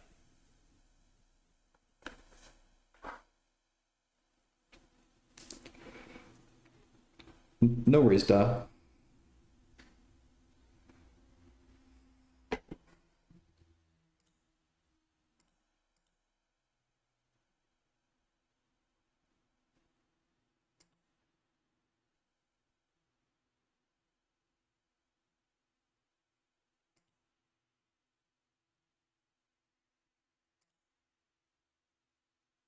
Yeah, it's a whole problem, Bob. You have something you want to rant about? Okay. Yeah, I mean, there's a little bit of a break here.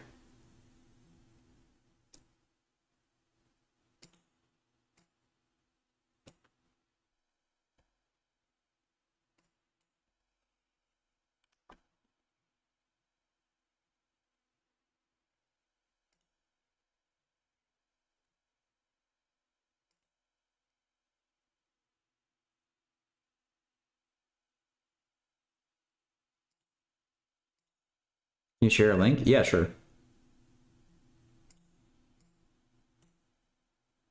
No. I have links turned on. So no one's abused it yet, besides those like best viewer bots, but that's pretty minor.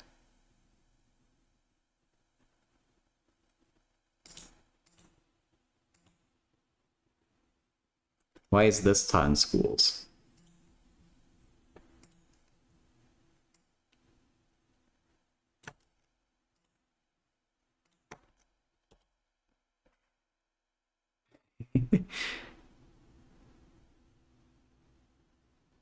Like what level?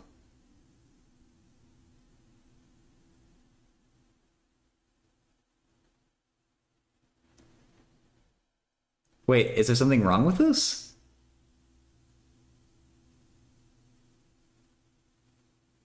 Right, yeah. I mean, I definitely never... Well, I don't think I learned this period. I only like... had people ask me questions about it during the stream. I was like, oh, I can learn about it.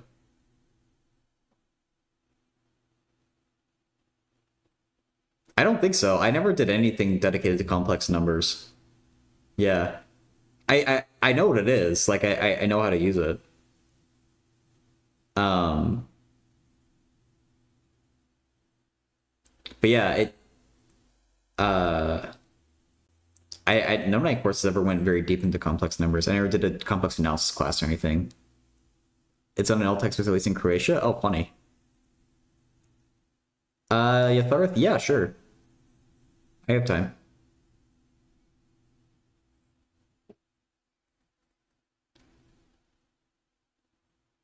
Sorry fuming because it's dumb. Like, how old are you when you learned this in Croatia, Bob?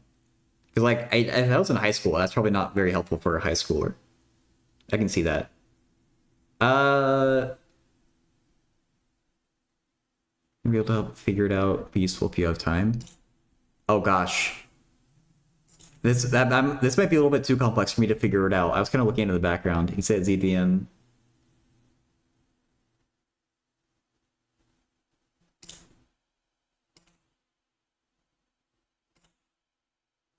Um, yeah, sorry. I thought you just meant like you wanted to share them. Just like look at how like difficult this class is, Ellie. This is probably gonna like I don't know what a Hamiltonian is. I'm gonna be honest.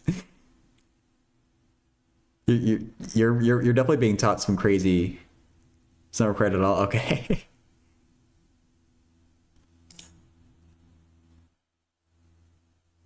Also, I just don't think I've seen before. I mean, I recognize PV equals NRT.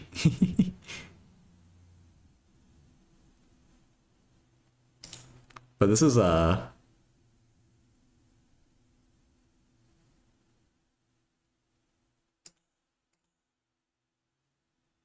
that's a lot that I've just never learned before.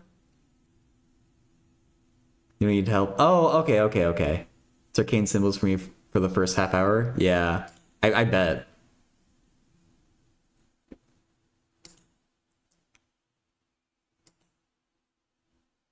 That's fine. Like, let's do it in real numbers. Yeah, I mean, it depends. Like, I guess it depends on like what stage the students are at that you're teaching it, Bob. But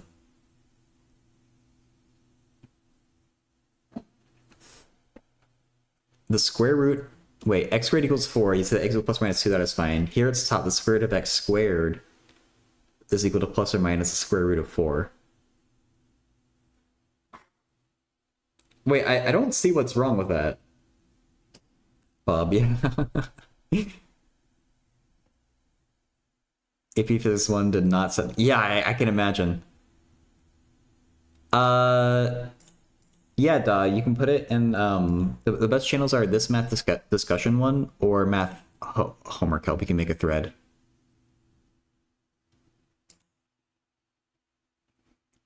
Uh, the square root. No, I mean I was always taught to do the plus or minus if you ever take the square root of each side. And so, Yatharth, what's your question about that function? Is it to factor that?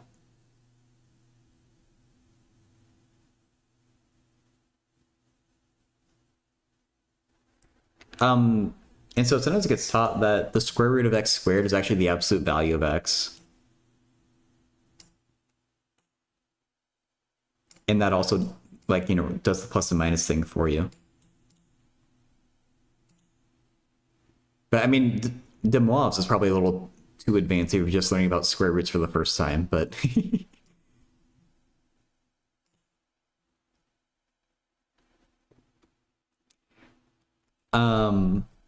So yeah, Yatharth, I see your problem, but what do we have to do with that? Quintic. I think I figured out why my tablet is sometimes jumping to the right. It's because I'm not clicked into it.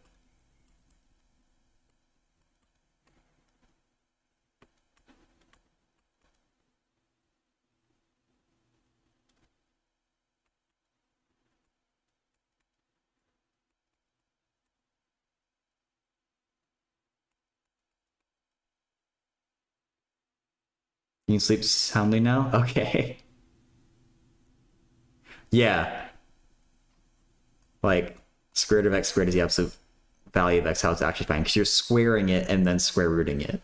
If you do the opposite procedure, like square root it and then square it, you could say it's only positive, but yeah. Yeah. All right. Yes, sleep well, Bob.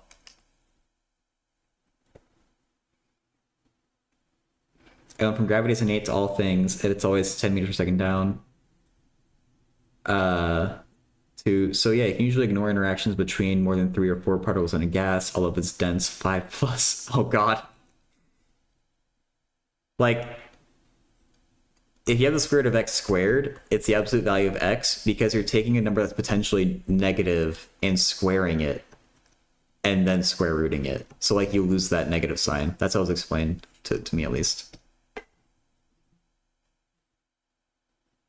Sounds good, if I don't see a Tharth type, I'm gonna go right to you.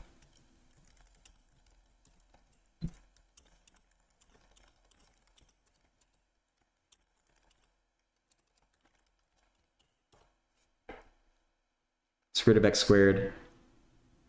Yeah, so like square root of x squared like that is absolute value of x, because it could be a negative input gets a positive output, but if you do the square root of x squared, I think that's just x, and it's only defined for positive x. Or like, I think you'd have that restriction on that.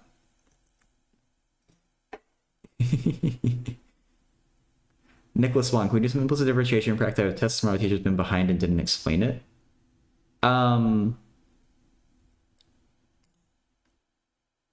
Yes, Nicholas, we're going to do, I already did one from Dodd. Maybe I'll go right to you.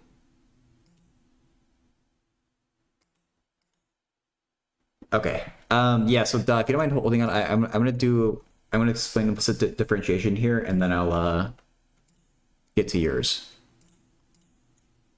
All right, sounds good. Well, it's because you're doing the square root on the outside. So you'd have the first case if you have x squared equals 4. Like you have x squared in parentheses to the power of 1/2. Okay, so Nicholas, the first thing I'm going to link you to is Paul's online notes, because I love this site for everything calculus. And they have a page on implicit differentiation. I'm going to take an example problem off here and solve it with you, though.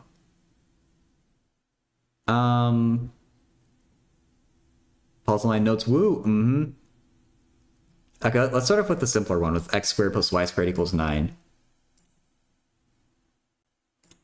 Because if you weren't explaining to at all, then we need to, let's start with an easier one. Okay, so they'll typically be phrased, now your problem's back? Oh. I don't know. I'm sorry that I messed up your sleep then, Bob, but I don't know.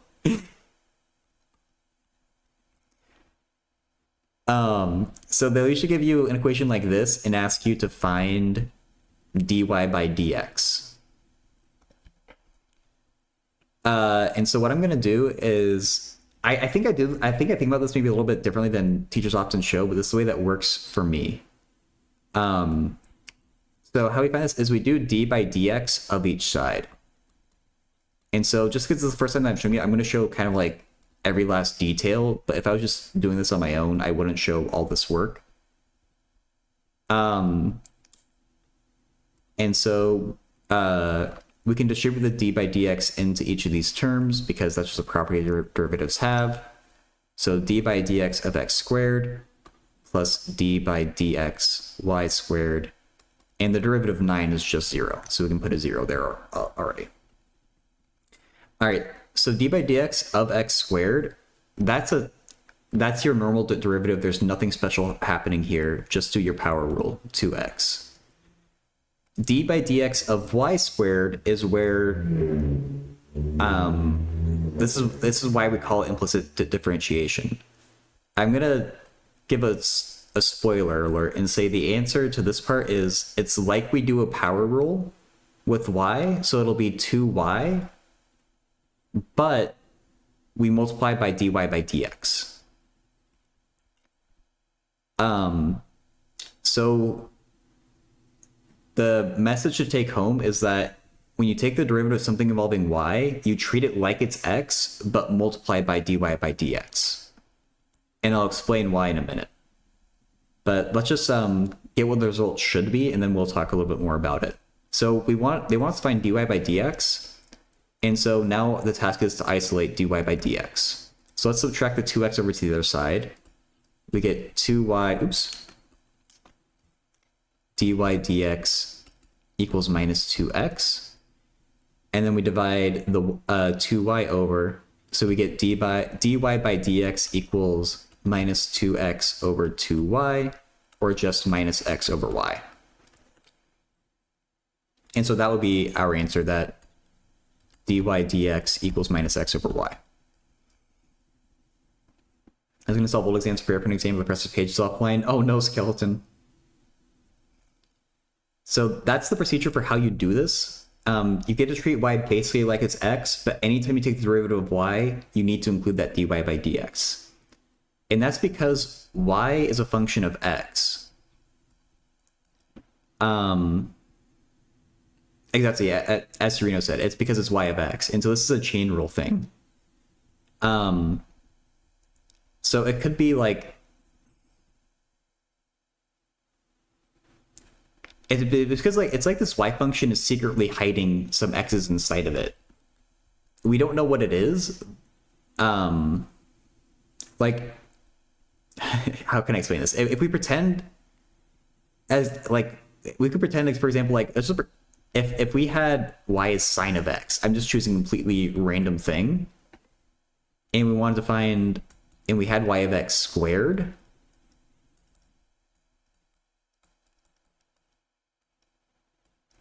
And now we find the derivative. It's going to be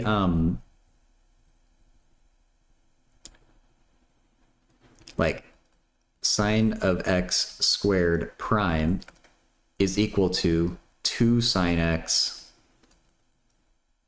times cosine of x. So the point that I'm making here is that we don't know exactly what this y is, but we do know that it's squared. And when you have something involving x's, which y is just fancy x, we know we're always going to do the power rule and bring the 2 down and put it out front and then subtract 1 from the power. So we know it's always going to be 2 times something to the 1, and that something is y. But because of the chain rule, we also multiply by cosine of x, but wait, that's just y prime. And so that's why we have to multiply by dy by dx, because of the chain rule. There's something we have to watch out for, like a cosine x. And that's what that dy by dx represents there.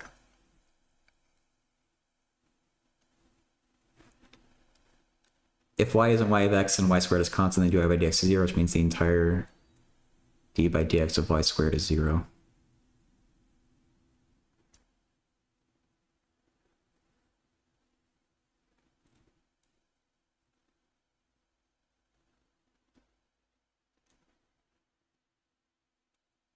Oh, if y was just like a constant? Yeah.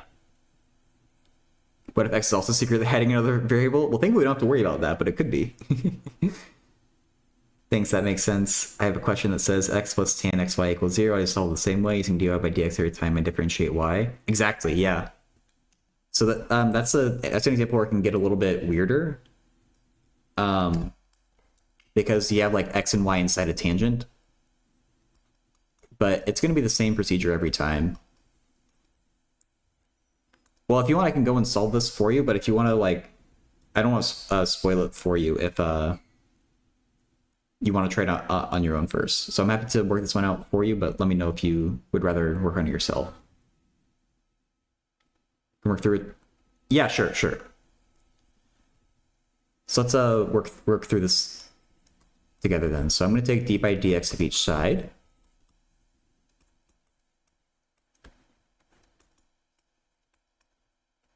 This is, again, a little bit extra, but it helps me think about this.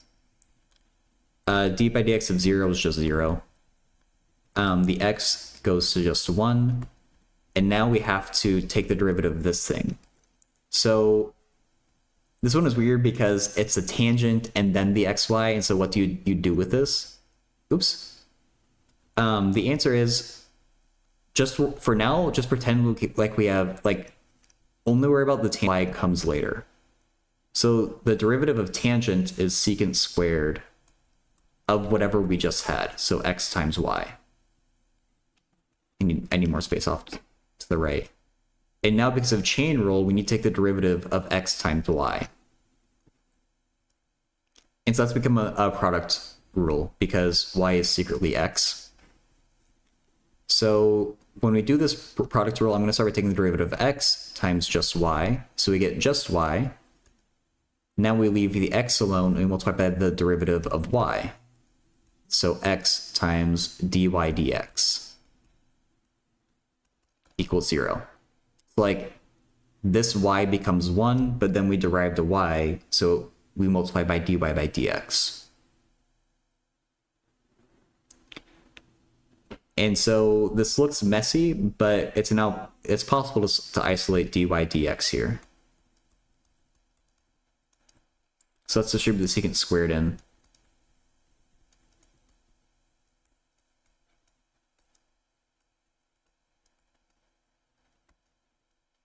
Now just subtract this chunk over.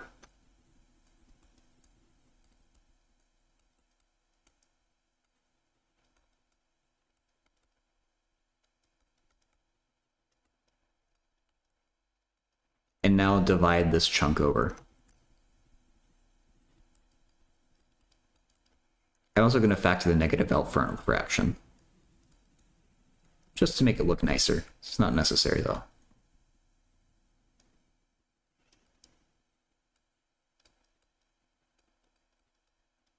And that's our answer there. Did I forget a y? I did forget a y. Thank you, Jed. I meant to put the y in front of the secant squared. And I forgot when it came time to actually write it. What? Ugh. This freaking thing. So yeah, I forgot that y that I put right there, so I just put it back there. Pretty sure we're still being forced to use Riemann sums when we learn this stuff. Oh god, yeah. We only learned enough about Riemann sums to get to the actual integral, and then we dropped it again. Senor Everything, can you explain how to place upper bound on tree of 3? I don't know what tree of 3 is, I'm sorry. I'm not sure that I'm familiar with that. Can you separate the fraction and simplify? A little bit, yeah.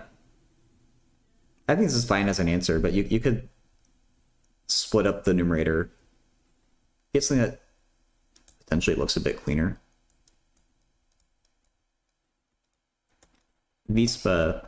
No, it's not a bother. Do I do matrices? I can certainly try. If it's like pretty basic linear algebra, then there's a very good chance that I can. So we gotta say that that's the answer. If you want to call that simpler, it's a matter of opinion, I think. Mateo, suppose ln of x minus ln of y equals y minus 4, where y is a differentiable function of x, and y equals 4 when x equals 4.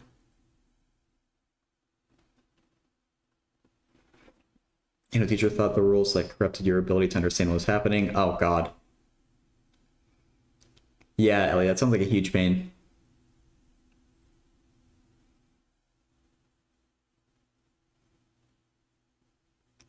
Okay,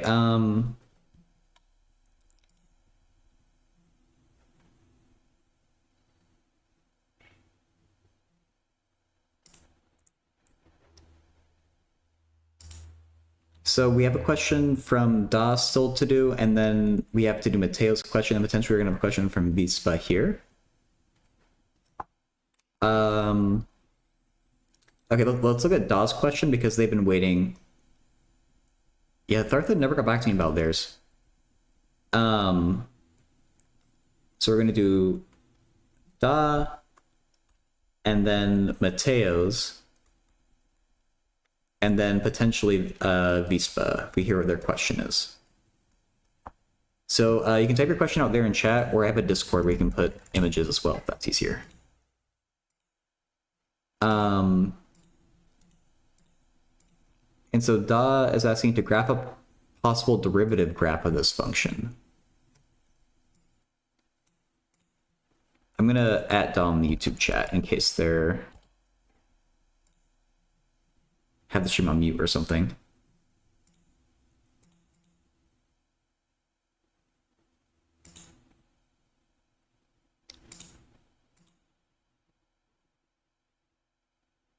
Oh yeah, I could definitely do that, Vispa. Reducer at echelon form in operations, I definitely know.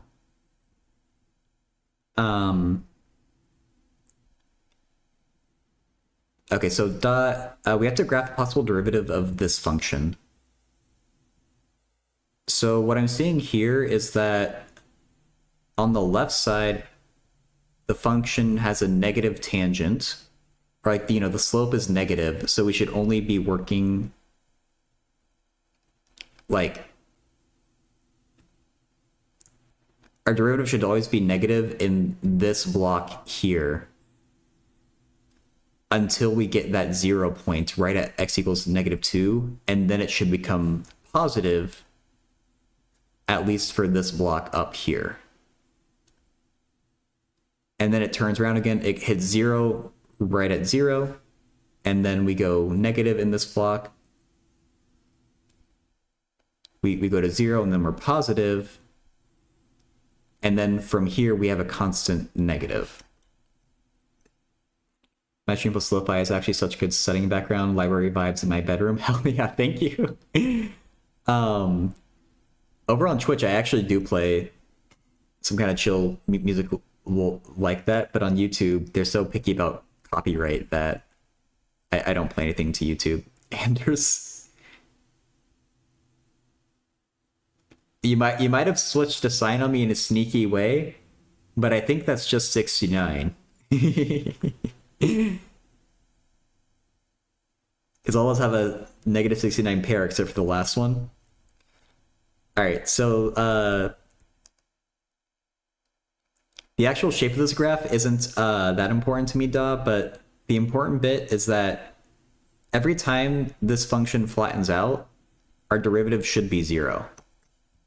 So at -2 we have a 0, at 0 we have a 0, at 2 we have a 0, and then 3 we have some wacky behavior, but we're not going to worry about that yet. So before -2, the tangent is negative, so we should have negative values for the derivative.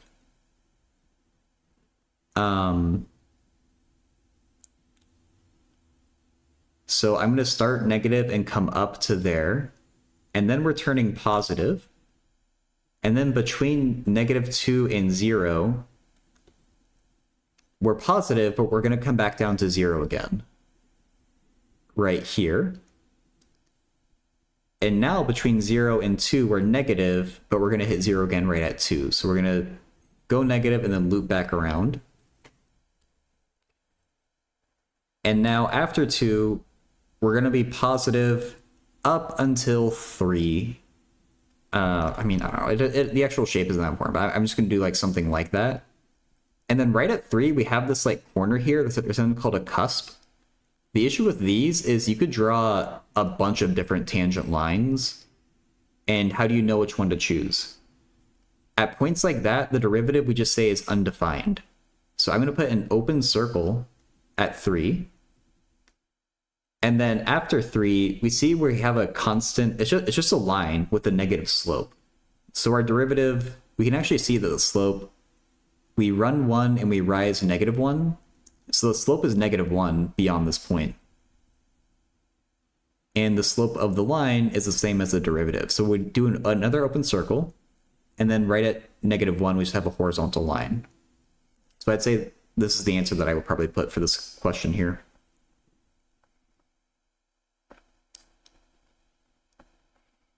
And I haven't seen you type anything in chat, so I think I'm going to move on to the next one, but hopefully you'll check the recording and see it. So next up is Mateo. Oh, you just got back? So I just worked through your question. Would you mind maybe rewinding a couple of minutes and listening to it? And then once you're done, pop back in chat. Okay, yeah. And so I'll keep this work up if you want to ask a question.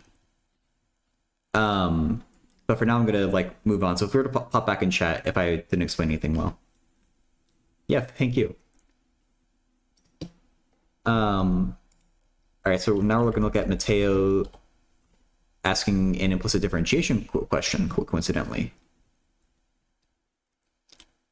Ln of x minus ln of y is equal to y minus 4.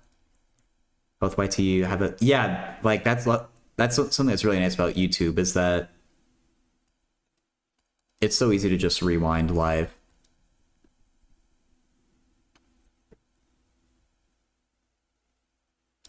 Triple function of x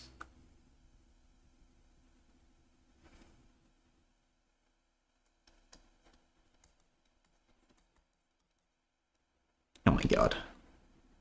Mateo's saying y is a differentiable at 4, 4.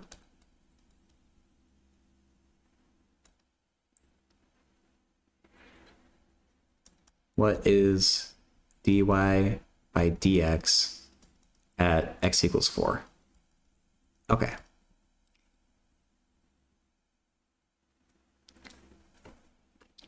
Has anyone ever commented how similar my y and 4 are drawn?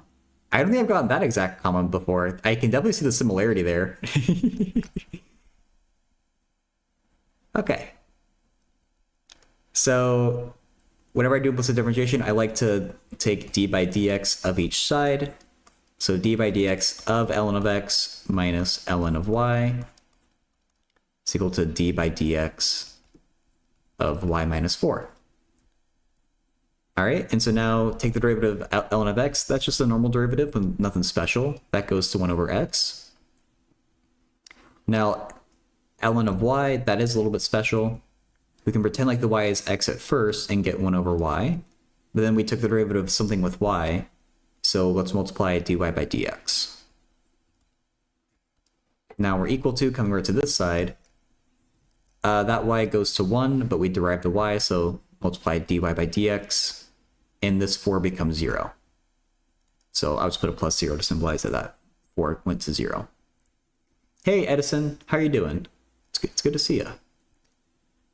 I'm going to take this chunk and add it over here, because the task now is to group the dy by dx's and try to isolate them. So dy dx plus 1 over y, dy dx. The website is back. Nice, skeleton. Yeah, you better download it. Now we can factor the dy by dx out. We'll get 1 plus 1 over y. And now we can take this entire thing and divide it over. So dy by dx is going to be equal to 1 over x times 1 plus 1 over y. So that's the general expression for dy by dx. They're asking about a specific point at 4, 4. So we need to plug that in. And so there's different notation for those. One that I kind of often see, I think with phrasing like this, is you do a vertical bar, 4, 4, just symbolize that that's what you're plugging in for the value. Yeah, we had a couple questions on implicit differentiation. This one is from Mateo in the YouTube chat there. Next up, we have a row reduction one from Vispa in the Twitch chat. So we have 1 over 4 times 1 plus 1 over 4. Hey, Punching.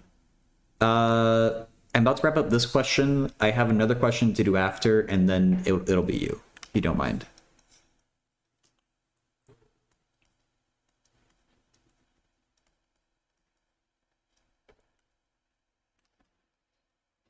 Can you try that Diff Eq kappa?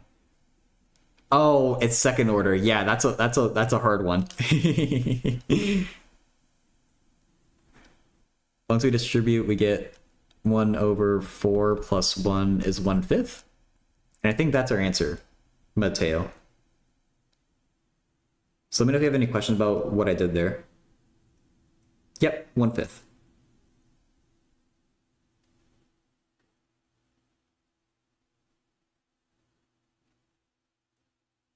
No worries. Thank you for the question. Actually, I'll get up there and get you. We're going to take a screenshot of it, but I'm going to delete in a second here. Actually, I'll just make a new page. All right, so Vispa. I hope I'm saying that right. I'll add you in chat just in case you're maybe having the stream on mute. You're given a system of differential equations. X minus y plus z equals 8. 2x plus 3y minus z equals -2. Oh, you're making fun of my y's and 4's. I get it. Yeah. Sorry, I'm slow.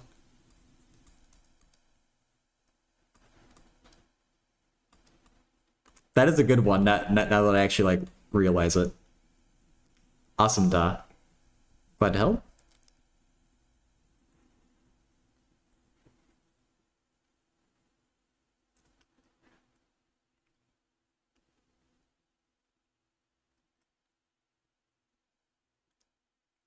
Okay, cool. I think I copied that right. I haven't seen Vispa type. I think we'll start. All right, I think we're gonna go through and start on it anyway. So Vispa needs to use row reductions. Oh, you are here. Okay, okay. No, I just wanted to make sure because it would feel bad if you happen to like get up to go use the bathroom or something and you missed it. It'll be a long problem than that though. I was a mathematician, not an English art major. True. So you have to use row reductions to get it in reduced row echelon form. So I think we should start by putting this into an augmented matrix, which I hope you're familiar with, but if not, please let me know. So we have the coefficients, 1, -1, 1, a vertical bar, and then the answer column. And then second row, 2, 3, -1, -2, 3, -2, -9, and 9. Okay. So when we get things in reduced row echelon form, we want to get like zeros down here, and we want to get ones on the diagonal. That's kind of like the main goal. And so I see an easy way to get zeros in these two spots here. So you want to start with like the zeros first. That's usually the easiest thing. And people note it, like the notation for how we do the row operations really varies depending on how you're taught. So I'm just going to guess which one you're being taught. Unless like, or let me know if you recognize this, but we'll take R2 and we're going to set it to be R2 minus 2 times row 1. Because I noticed like we have a 2 here we want to cancel. So let's subtract out 2 times row 1. And that's just a 1 there. Similarly for R3, we're going to set it to be R3 minus 3R1. That's an R, not a K, I promise. Before I get made fun of for that too. My handwriting is not that good though, so or it's not good, so.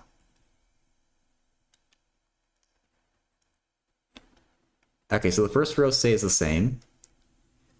The second row, we get 0 in that one. Here we're doing 3 minus 2 times -1, which becomes 5. Here we're doing -1 minus 2 times 1 is -3. And then -2 minus 2 times 8 is -2 minus 16 is -18. Okay? Now down here in the third row, 3 minus 3 times 1 is 0. negative 2 minus 3 times negative 1 is same as negative 2 plus 3. So we get just 1. Yep. And then negative 9 minus 3 times 1 is negative 12. I shouldn't have done that. Negative 12, there we go. And then 9 minus 3 times 8 is 9 minus 24, which is negative 15. All right, cool.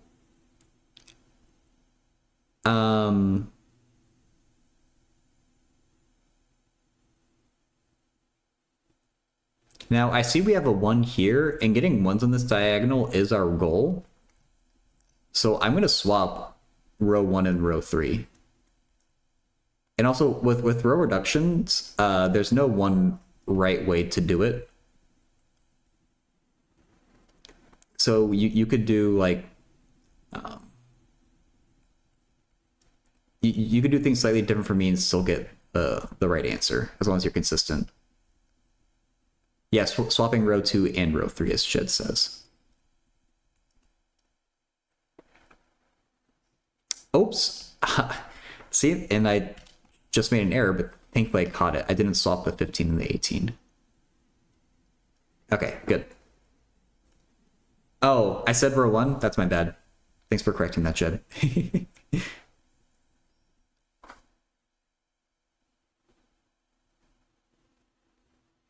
Okay, now we want a 0 here, so let's use row 2 to our advantage, because, like, we want to use row 2 here because we don't want to mess up the 0, and the way we preserve it is by just using the 0 that's right above it. So we're going to take row 3 and set it to be equal to row 3 minus 5 times row 2. So we're doing whatever we have to do with row 2 to get, like, the 0 right here. So we subtract off 5 times 1. BRB. Okay, sounds good, punching. Thanks for letting me know.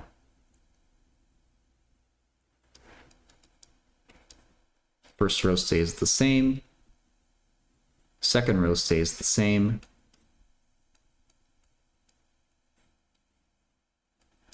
Okay, in the third row, that 0 stays a 0. 5 minus 5 is 0. Negative 3 minus 5 times negative 12 is negative 3 plus 60 is positive 57. What a weird number. Oh no, this is going to be an even weirder number. Negative 18 plus 5 times 15. 5 times 15 is 75. 75 minus 18. I should use a calculator for this because I'm going to mess it up. 5 times 15 minus 18. 57.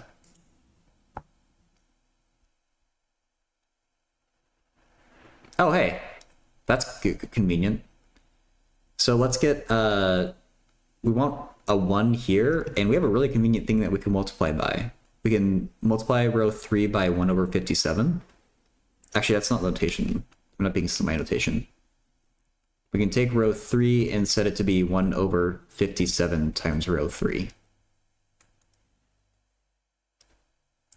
1 minus 1, 1, 8, 0, 1, minus 12, minus 15, 0, 0, 1, 1. Okay.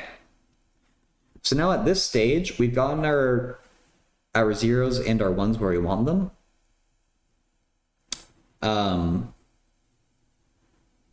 People do two different things from this point, which is we now work on, you could work on getting zeros up here, or you can bring it back to be a system of equations. Both ways are completely fine.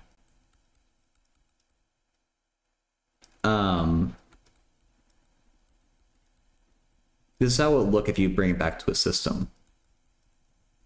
It's like z equals 1 means that it's easy to find y, and once you find y, you can find x. And so I think I'll do it this way, but if you wanted to continue with row operations here, hey Superion, yeah, we're just working on reduced row echelon form. If you did want to continue doing row operations, I would probably take like row 1 and send it to be row 1 plus row 2 to get rid of that one there. And then for these last 2 zeros there, you can use row 3 to your advantage. But unless you say otherwise, I'm going to do the system of equations way instead. Both are completely fine though. So since z equals 1, that's a piece of the answer right there. If z equals 1, then y minus 12 must equal negative 15. And so y equals negative 3. And now, if y is negative 3 and z is 1, then x minus negative 3 plus 1 must equal 8. And that means x equals 4. So we get that this system of equations has a unique solution, which is 4, oh my god, 4 minus 3, 1. So that makes sense. Vispa, let me know if you have any questions about that.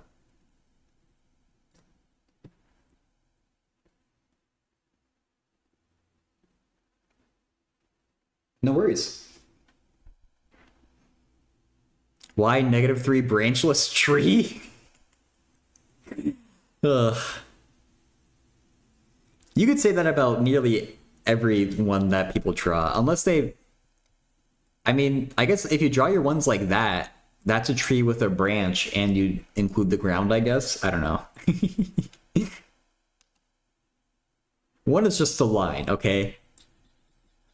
You know, the 4, you know, that's fair enough. I think it'd be cool to explain REF and vector space in linear transformations language.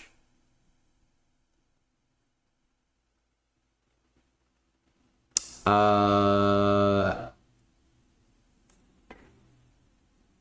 vector transformations bit, I bet you that I would have learned it, but I don't remember it. I know you can explain how, like, if there's infinitely many solutions, that those solutions could form like a plane if you're working in 3 dimensions, or a line, depending on how exactly they're dependent. That's probably more than the person who's asking the question needs to know, but I'm gonna at punching. I don't think they posted their question though. But they said they were gonna BRB, so we'll have a little bit of a break here because I don't think there's another question waiting.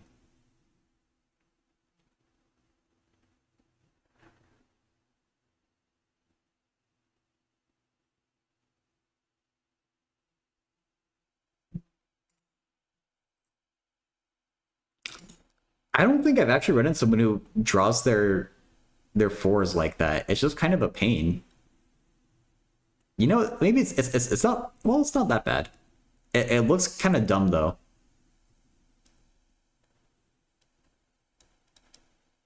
Well, okay, I guess my 4s also look dumb.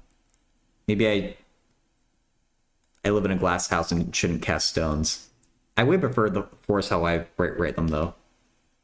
I don't know, this type of 4, it reminds me of Squidward. Like, it just has like a big old nose.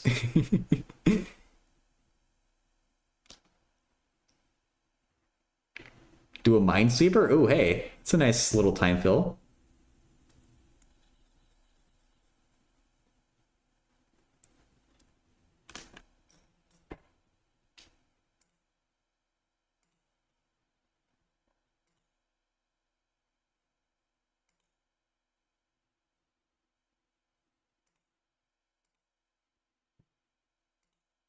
Hey, punching. Oh yeah, no worries. I only just got done. If you want to post your question, go ahead. Oh my god, I misclicked. We're off to a good start, guys.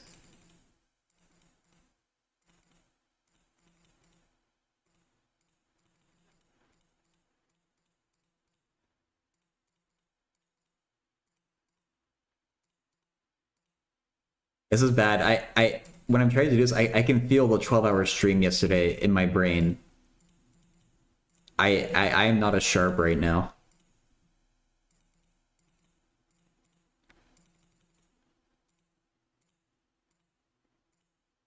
There we go. Okay. Whew. Do you have against flags? I don't need to place them if I just look at it and know where the bombs are. Create starts the Minesweeper, yeah. Etiquette is about MHCs, but I always go to learn them. When I come back later and forget how it works, and it's a little extreme. I do remember bits, but still. I mean, I'm like that with a lot of things, I guess, Superion. That's fair. Just if you don't use it, you lose it. I had a concept question about indefinite integrals and proving a solution using squeeze theorem. Oh, okay. You posed a problem that you had in our practice midterm. If you could do another example too. Okay. I practiced an entire day and failed to write the K symbol for the field. I saw proofs effortlessly write their K neatly. Oh, do fields use like a fancy K? Field theory K.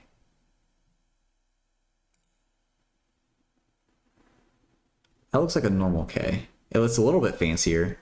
Maybe it's a different one though.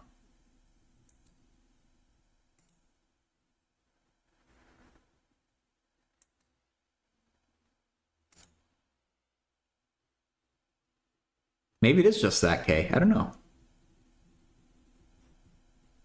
Anyway, that's an important thing.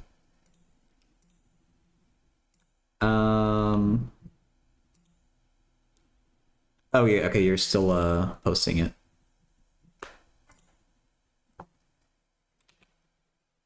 Let's clear out that space. We can clear out this space.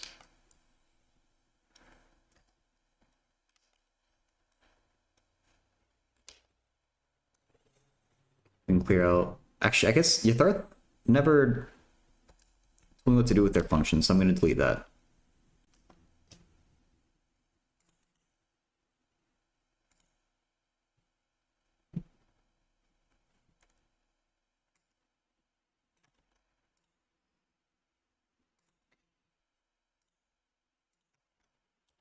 We pull up the solid integral, the bounds too. Oh yeah, sure. Ooh. Oh, cursive K. Okay. Oh, dude, that lowercase K, that's how I was taught to make Ks. I assume you're using the uppercase one. But when I was a kid, I was taught to always make my Ks like that. Like basically like a small R. Because I was taught Denilian, which is like halfway to being cursive. And so I eventually kind of like untrained it, but like every letter had like a little like squiggle on the end. So like that's my that was my N.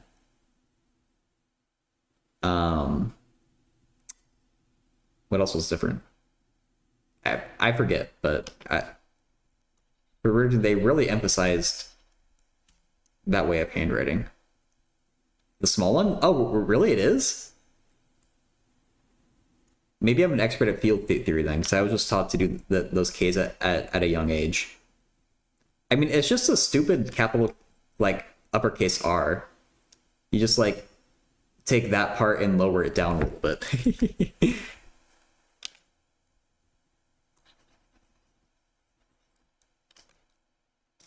My lowercase k is probably a tad different in cursive. Yes, we have the same. Oh, I mean, interesting Superion. And Dumbcirc, welcome in. Taking linear algebra next semester. Any advice? So linear algebra courses can take a lot of different like forms. For mine, it wasn't so bad, but they definitely like the biggest issue is just you have to do a bunch of arithmetic and not make a mistake, and it's very easy to make a small mistake and get the wrong answer. I'd say probably the best tip that I could give you though is to, I mean, I know some basic linear algebra, but there's other math streamers out there who actually next semester are going to be doing a live linear algebra class on Twitch, I believe. And out of that list, it's e to the 2i pi and Penn Center. So I definitely would recommend their streams in particular for linear algebra type questions. Oh, everyone in that list, I bet, could help you at least a little bit. You posted it punching? Let's see.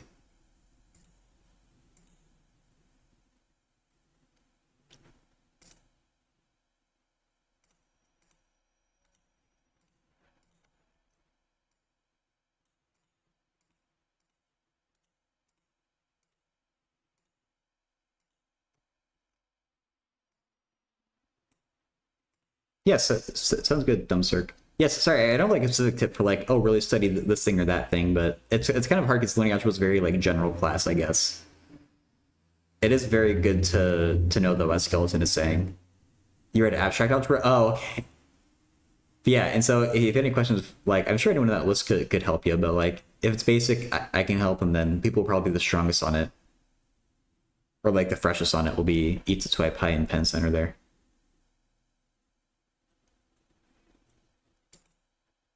So indefinite, wait, you can do an indefinite integral with squeeze theorem? Really?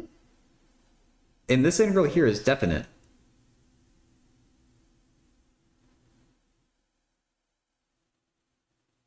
Because like our integral here is bound, so this one is definite. Are you just asking this one as an example though? Even though Country Tyler, you had to do math today. You hated it. That's fair. I sometimes hate it when I do math. Professor, you have to prove it with squeeze theorem. I guess I'm a little bit confused because this is a definite integral. The indefinite integral is e to the minus 2x sine x. But as soon as you put bounds on it, you make it definite.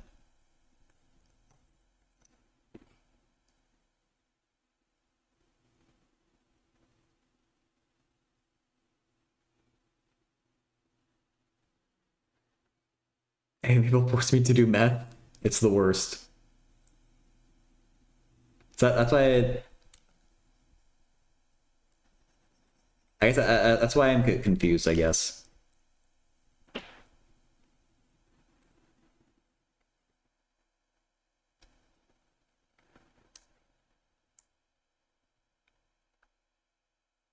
Inequality comes from proving that trig operations are bounded.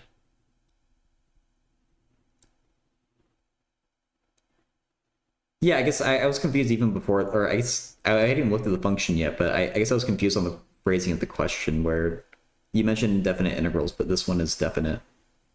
This one is definite. I should probably enunciate that.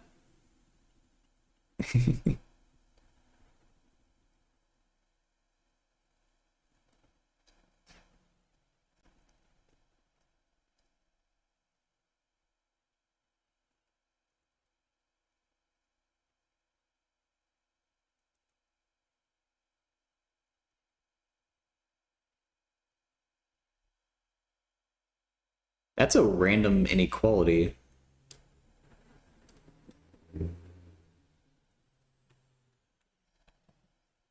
I assume it's helpful in some way. Oh, yeah, it is improper. That's true too. Falls on a section of indefinite interval since the initial bound has infinity. Oh, maybe that's some weird way where those are technically indefinite. Okay, well, I'm going to ignore that part of the grievance then.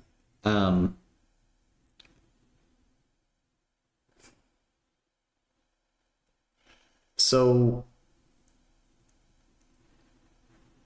you find a of 100 or a to the 100? That sounds terrible.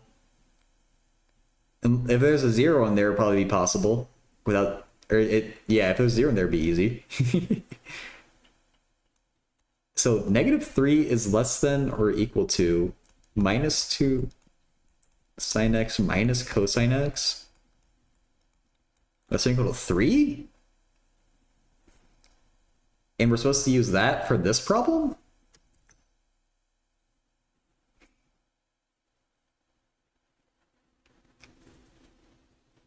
How do we get the cosine involved?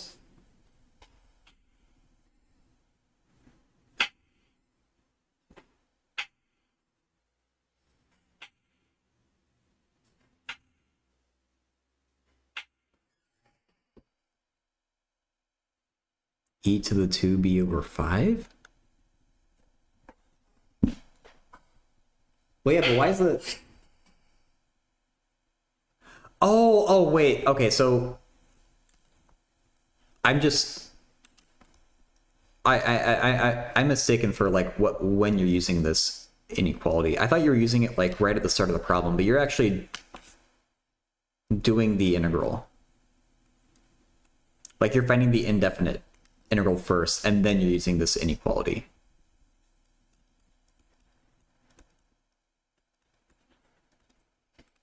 Okay, and so since you probably understand that part, that's like integration by parts twice. And so I just want to see...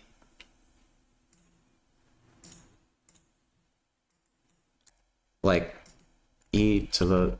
I'm just going to plug into Wolfram Alpha quick, just see like what the result of the integrals, but before you... Because I in your work, I see you've got to be... It's a little bit like drawn on, so I want to... Okay.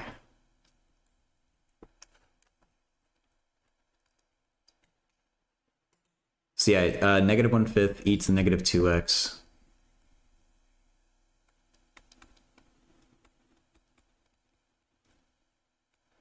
Two sine x plus cosine x. Okay.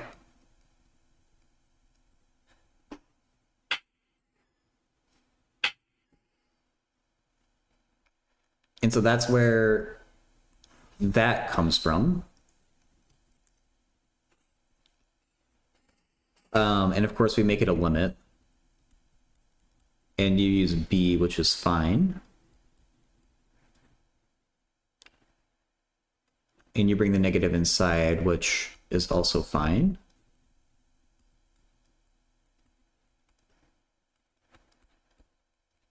Ah, b.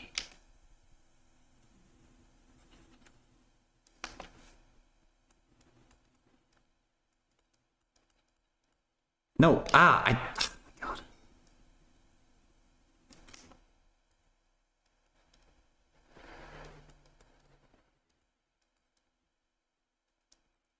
Then minus whatever you get from plugging in 0, which is a fifth, negative.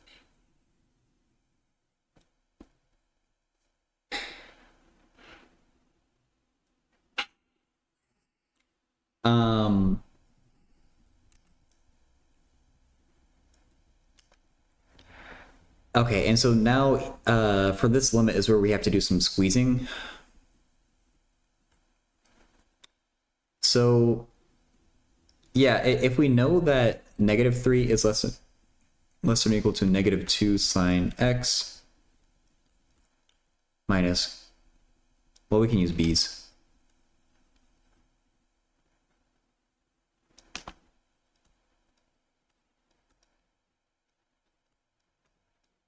Is less than or equal to 3. If we know this inequality is true, we can multiply it through by our coefficient from the actual problem. So we know that, because this is just a positive number, and so multiplying an inequality by a positive number, you don't have to do any sign flipping.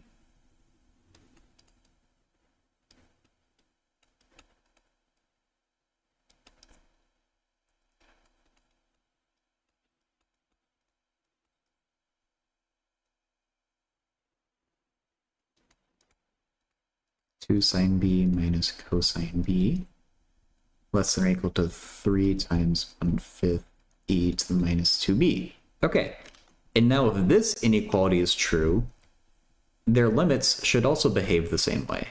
That's the idea of the squeeze theorem.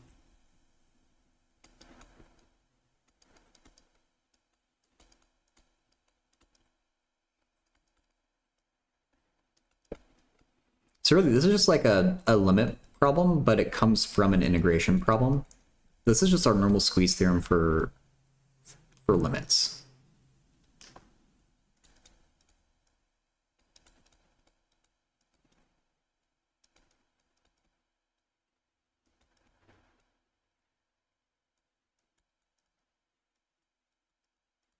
Okay. An element on the left and right, we know how to evaluate because e to a very large negative number goes to 0. So 0 is less than or equal to this thing. Exactly, yeah, it goes to 0, as you say. And on the right side, we also get 0. And so by the squeeze theorem, we can say now, this limit here has to equal 0 because of the squeeze theorem. That's the only value that could possibly exist here. And so coming back up to the original integration problem, we just showed the limit is 0, so we get 0 plus a fifth, and the result of the integral is just 1/5. E equals mc squared equals the nucleus is the powerhouse of the cell? True, Tyler.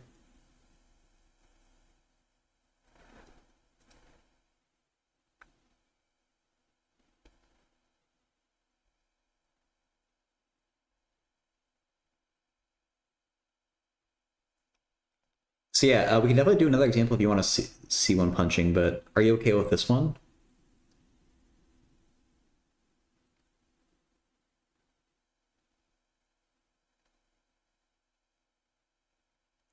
When would I have to prove an indefinite integral via squeeze theorem?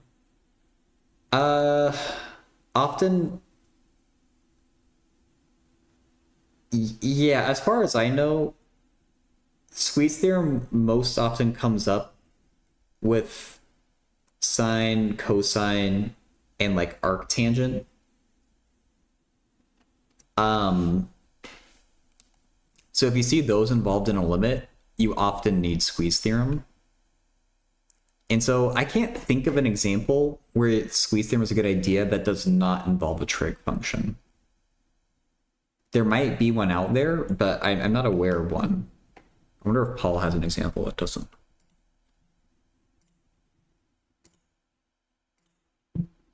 That's not Paul. But at least for the squeeze theorems I've encountered in like your normal like calculus class, it's always sine or cosine, and they might throw an arctangent at you.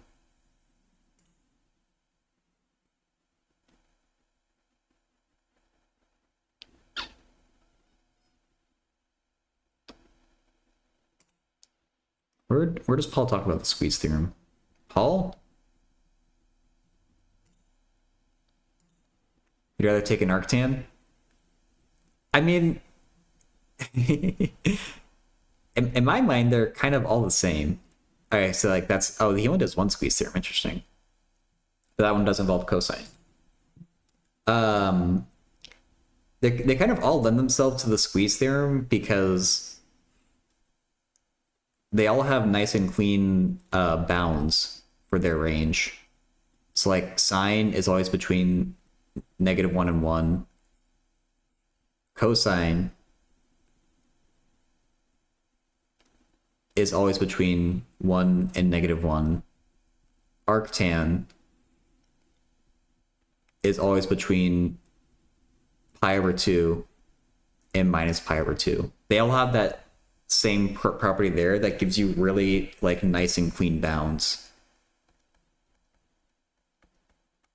that you can build up a squeeze theorem from.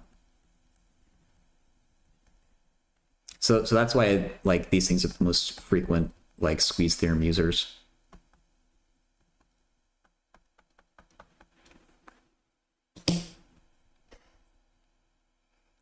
Is the idea of squeeze theorem used with Cauchy sequences?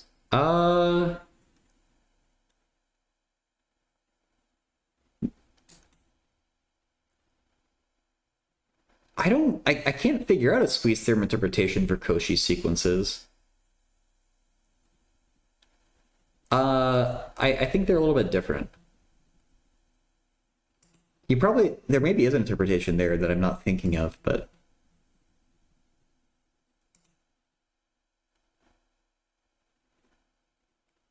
you don't know that. Well, maybe it also means sex. We don't know.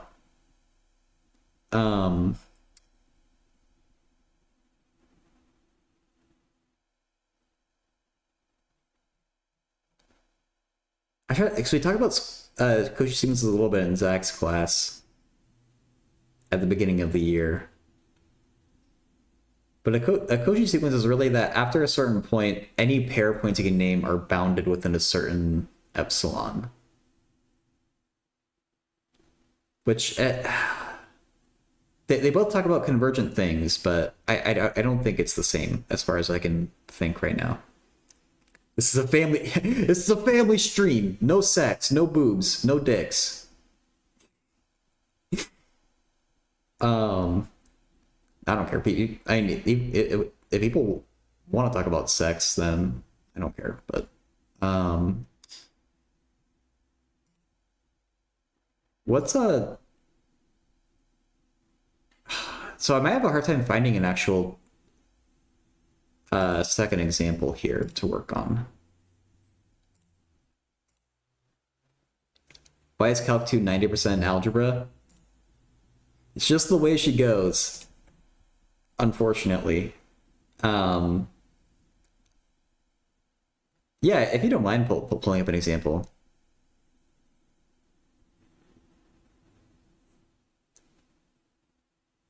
Oh, actually, this one might work. But if you'd rather get one that's maybe... Actually, this might be like... It's just a similar version of the problem you already did. Well, not necessarily. I don't know, it's up to you. There's an example right here we can look at, or if you'd rather pull one for yourself, then go ahead. But yeah, no, my kind of thing I like to say is that calculus is the ultimate algebra test.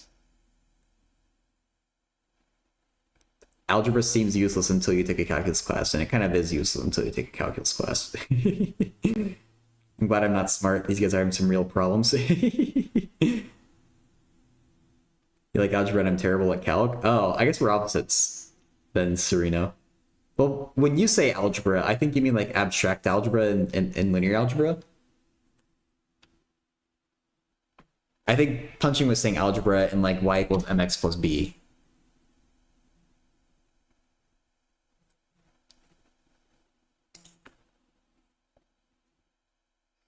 Like that type of algebra.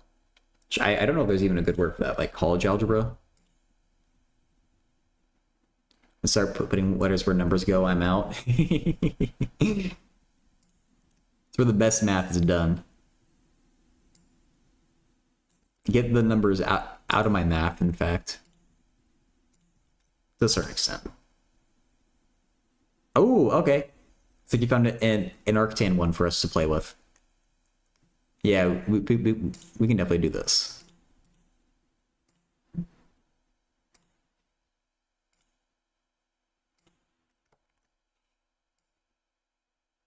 Applied basic algebra. Okay.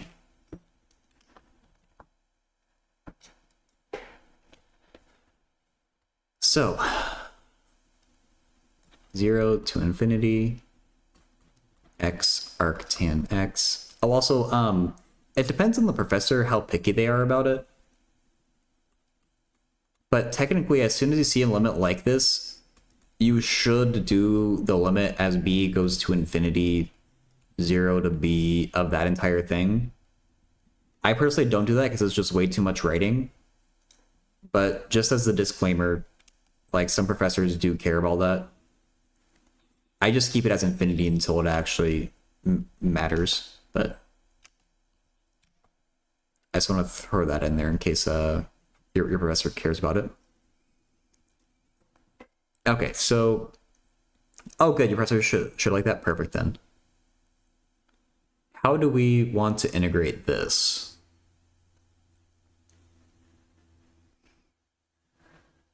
I guess we have to do u equals arctan x.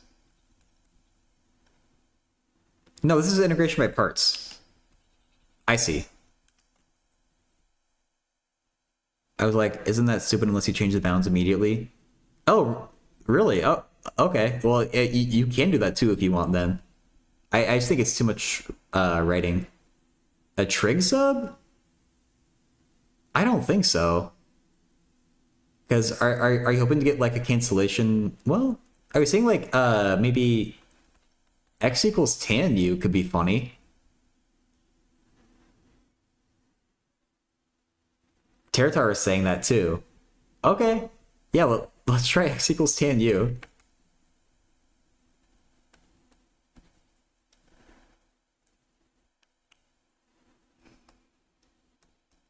I'm going to drop the bounds for now because we're doing a sub. So we get tan u, and then arctan of tan, as you say. We're just going to get u. Or, you know, you're saying theta, but same thing. 1 plus tan squared u du. Oh, wow. And that's secant squared, isn't it? You would divide it through by cosine. Tan squared plus 1 is secant. A. Oh, squared, yeah. Forgot the squared on the outside.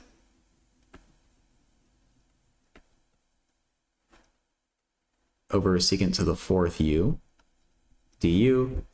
Secant is whatever. I mean, well. So do we want a second? Looks like maybe something after multiplying by secant x plus tangent x after the sub. That could be possible too. Wait, the secant squared on top? Oh, you're right. You're right. Yeah. Great call punching. Okay, that makes the integral a lot simpler.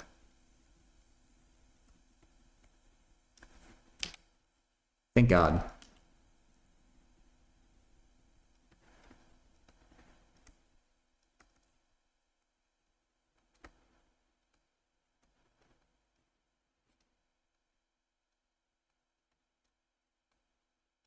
Okay.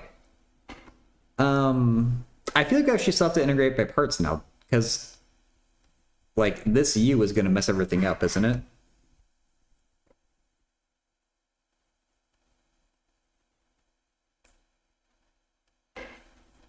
Yeah, because I don't see a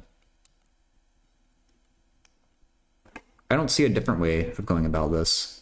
I mean, I use what am I gonna use for integration by parts now? I always use u and v, and now I already used u. I'm gonna use w. It's twice as good as u. It's w. W equals u and dv equals r. Oh, I guess r would work too, or t. Yeah, I like w though. It's kind of funny. Can we integrate tan u over secant squared? I think so.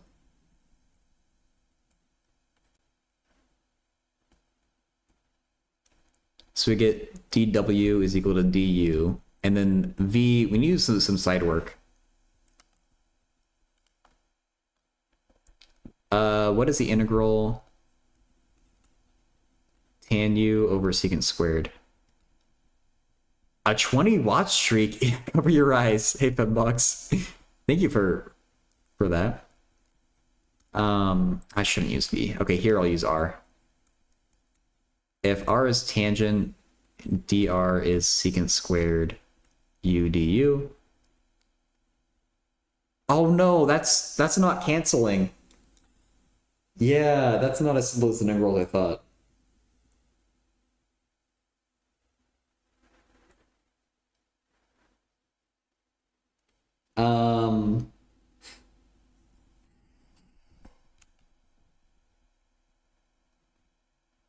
But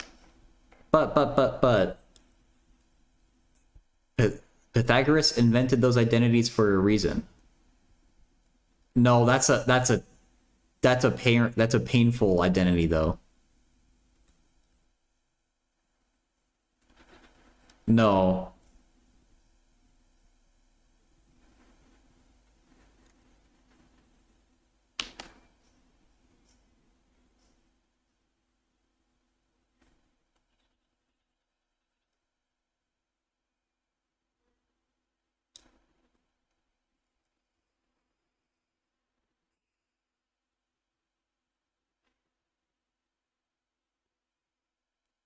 Can integrate by parts and use double angle identity for sine x, cosine x? I know where you're getting that from, Tiritar. Wait, does tangent over secant... Oh, wait. Oh, I'm making it so much harder on myself. Yeah, thank you, Fenbox. Secant cancels with the... Okay. Let's rewrite secant squared, 1 over secant squared, same thing as cosine squared. And tangent is sine over cosine. So we end up with sine u cosine u times u du. Okay. And then like Tertar and Fenbox are saying that's equal to 1/2 sine of 2u. Now we can integrate by parts and it's not painful. And I get to use my w. So we're going to take w equals to u. V equals to sine, dv equals sine 2u du. dw is du. V is 1/2, -1/2 cosine 2u. uv minus v du if we had u. Oh, yeah, I understood, Fembucks. So this 1/2 stays on the outside. Don't forget about it. Minus 1/2 u cosine 2u plus integral 1/2 cosine 2u du. A cosine 2u. And also du. Reminds me of being in church as a kid. Minus 1/4 cosine, no, u cosine 2u plus 1/4 sine 2u. I think I'm cooking. No, we have bounds. We don't need a plus c. Okay, so x was tangent u, right? So, oh my god, this is... There's a lot of parts to this problem. I don't mind it, though. There's also a lot of integration by parts. There's one step of it. Alright, so u is arctan x. Minus 1/4 arctan x. Cosine of 2 arctan x. Thanks for the... You're welcome, Sereno. Sine 2 arctan x. So I think we're going to need some... I bet you could just plug in the bounds like this. If we want to be cheeky. We don't have to simplify it. It'd probably be a lot easier if we simplify it, though. Because this limit... Is that limit potentially tricky? No? It might not be.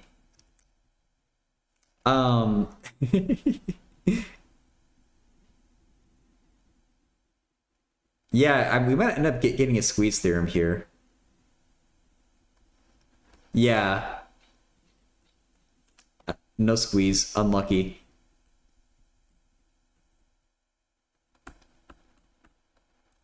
I thought it'd be a squeeze too, to be fair. Yeah, I baited you with that arctan comment. Cosine of pi is -1.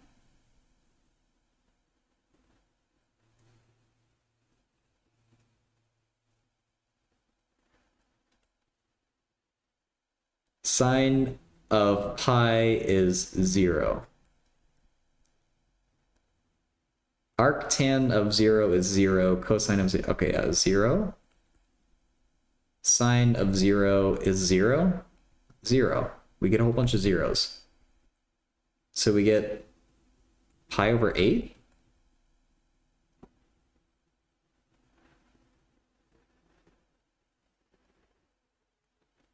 Involving squeeze theorem. Yeah, it's normally they ask about improper integrals. They don't give you a limit that's that hard that you need the squeeze theorem for.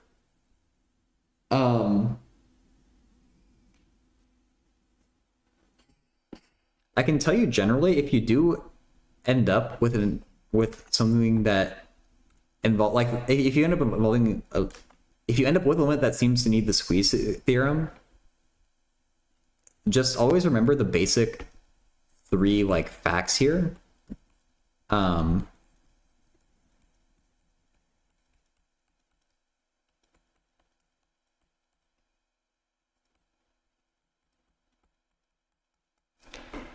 then do whatever you need to do to these inequalities to make the middle match whatever your situation is.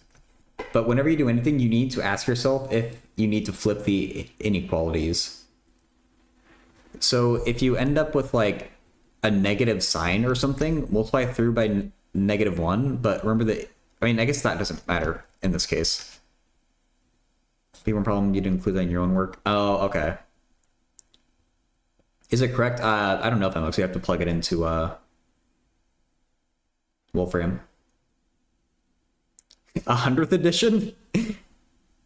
Oh, Sereno, you're like 50 editions but behind. They're on 150 now. Dipion, can you teach some polar coordinates basics?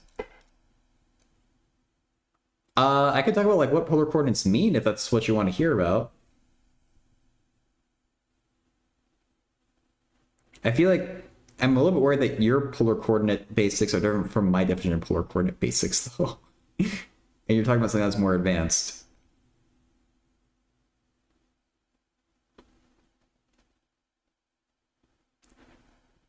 Just bringing them into components? Okay. Yeah, I can do that. I mean, you could squeeze theorem the limit too if you really wanted to, but it's not really a helpful one.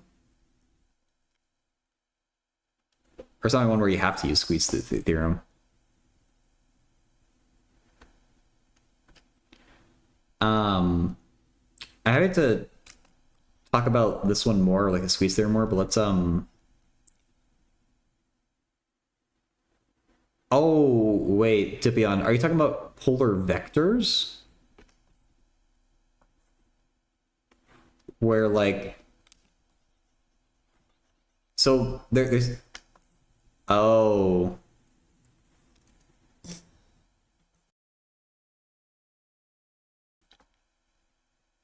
So like you're like a polar vector out here has like an r hat component there and a tangential or a perpendicular theta hat component. Those I hardly know anything about. I kind of struggle with them too, to be honest.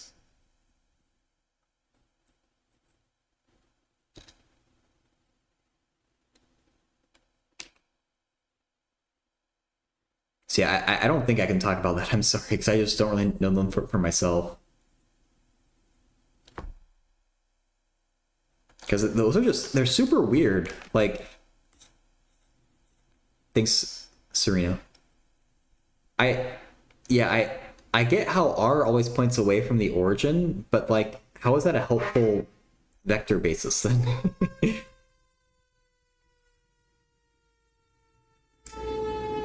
So I've looked into it before, and the explanation that I've seen is that theta hat isn't really an angle at all. It's just whatever vector is perpendicular, basically. It's kind of whatever it has to be. It doesn't really have anything to do with an angle as far as I can tell. It's just a normal vector, not related to theta, the angle. But it's not that, it's indirectly related to the angle theta. Rapture, you have a question? Yeah, sure, hit me with it.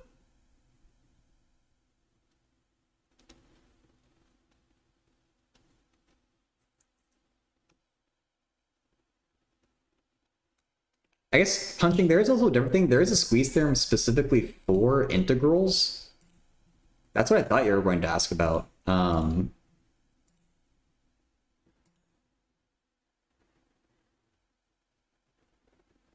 Does Paul talk about it?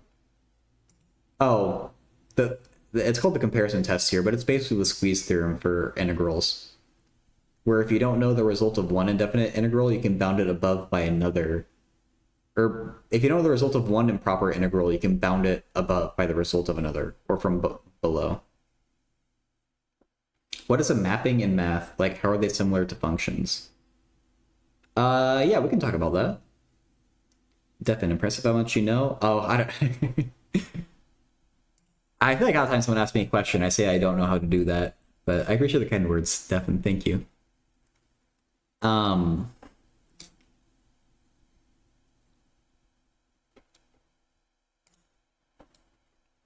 so yeah, I wonder if your professor like meant that they're gonna ask about that.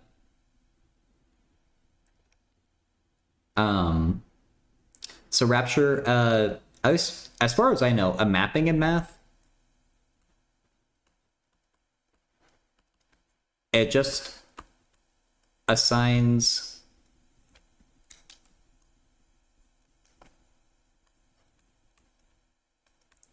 inputs to outputs with no further restrictions. A function is a special type of mapping that assigns how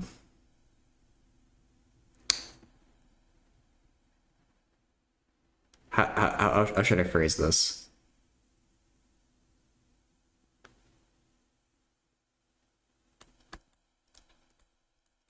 Inputs to outputs.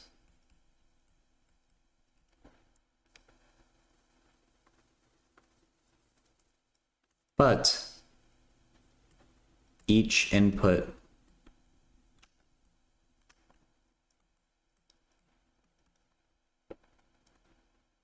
can only map to one output. And that's a little bit of awkward phrasing, so I wasn't sure. I don't like I don't like a definition that's like built in. And so yeah, Dipion, I'm gonna draw a picture to hopefully answer that question. So we have to talk about like a domain and range or domain and codomain. So we can have a domain that this is a picture that's like typically drawn. A domain of anything. It could be real numbers, it could be matrices, it could be imaginary numbers, it doesn't matter what.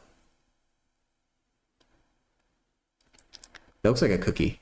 And then we have a range of possible values that are the outputs.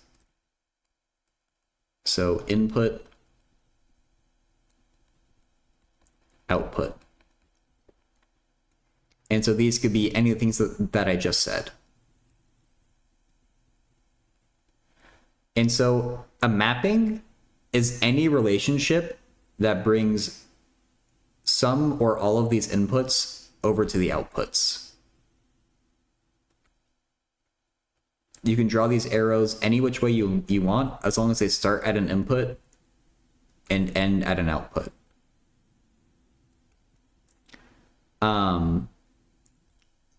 This is a mapping.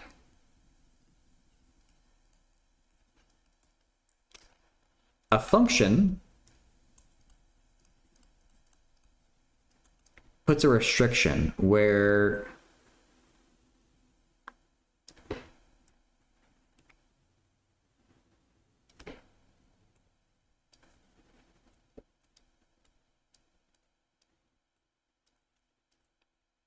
sorry, this takes a minute to draw all this. For it to be a function, each of the inputs over here can only have one arrow coming out of it. So you'll notice like up here, this one input has two arrows coming out and can potentially go to two different values in the output. In order to be a function, we cannot allow that. Now, multiple inputs could point to the same output, that's okay.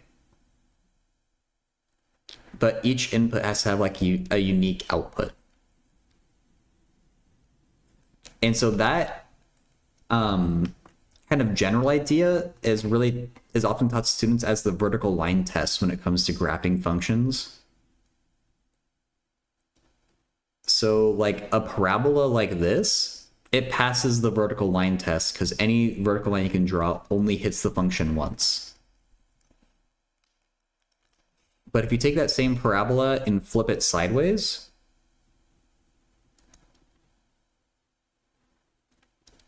it's no longer a function. You call it a mapping or maybe a relation, because we're failing the vertical line test. We're hitting the function twice.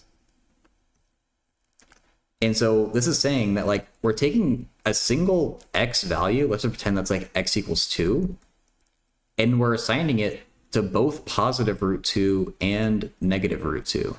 And that's no good. That's not a function, at least. It's still good for something, but it's not good for being a function.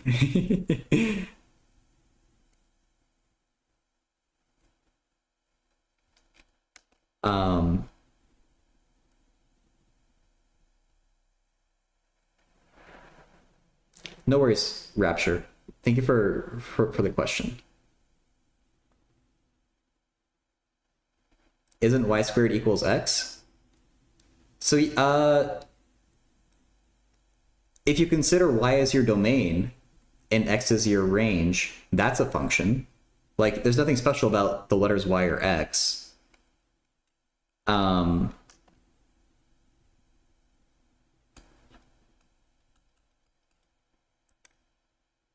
It depends on the lens that you're looking at it through the Pion, I guess. That's kind of like the difficult thing. Since we normally say that x is the input and y is the output, we'd say it's not a function. But there's no reason you couldn't reverse it and say that, well, I want y to be my input and x to be my output. There's nothing inherently wrong with that. Just by convention, we'd say this thing, we kind of like usually say that x is the input and y is the output, and that's where we run into issues. Basically, yeah, like what you do have to make a choice, and you have to stick by that choice is maybe a better thing. And I guess the conventional choice is that x is input and y is output. But you could make the opposite choice, but you have to stick with it, I guess. Yeah, and Superior is saying like you could take like just the upper half of the function, or just the relation, just the upper half or just the lower half, and get a function like that. Like you can force it to pass the vertical line test, but you can't name a single thing that works with.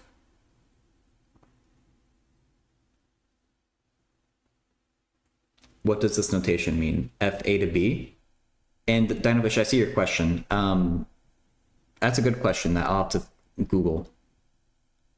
So F A to B means you have a function. Usually they say a function. It could be a relation, though. You have to like look at the prompt of the problem. But it's a function or a relation that has A as input, and it maps input A to output B. It's like what your possible inputs are to what your possible outputs are. So you might see a function that maps real numbers onto, I don't know, the space of 2x2 matrices. Or no, that's not, no, those are vectors. I'm sorry if I'm saying R2. Like it maps a single number onto a pair of numbers. So like a vector or a point. Or you could map integers to rationals. Or sorry, natural numbers to rationals. That's what I drew.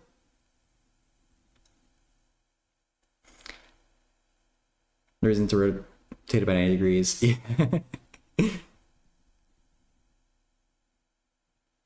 Like working on through a book on proofs, covers the stop camera, that's what it said. That sounds right. Yeah. Okay, so Dinofish is asking, how can you tell if a matrix is diagonalizable? I assume you have to find the eigenvalues. Diagonalizable. It's a hard word to spell.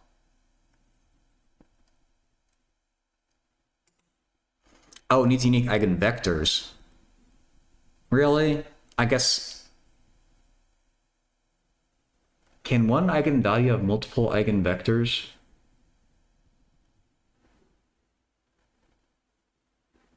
My linear algebra is not strong, Dinofish, so that's why I'm just like Googling this, and I'll repeat that to you.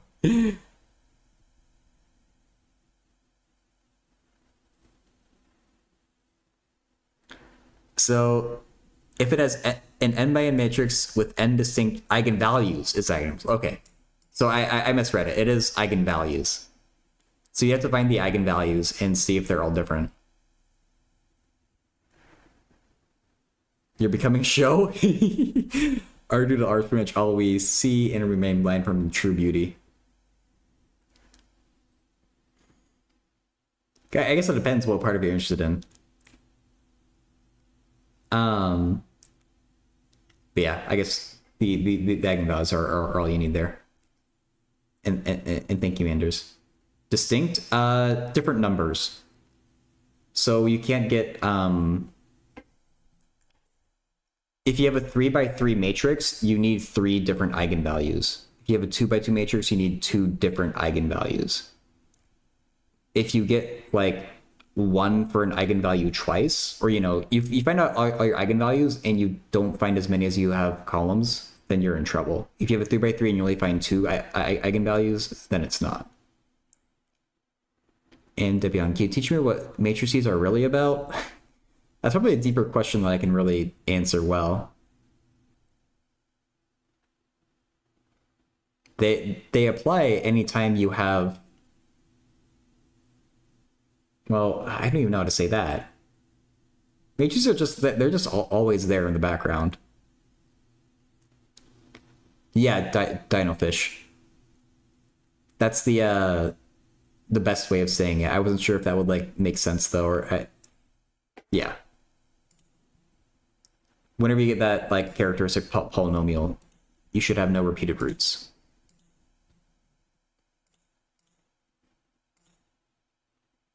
It belongs to a Jordan form. It's also diagonalizable. Okay.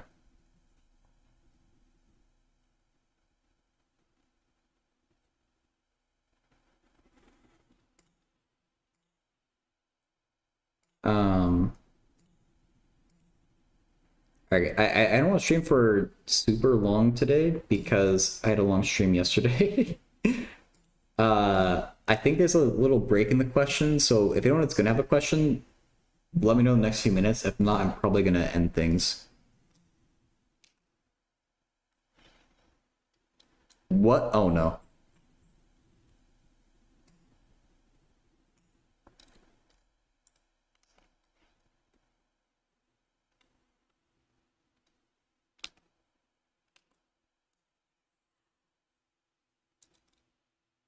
Too much for... Yeah, $10.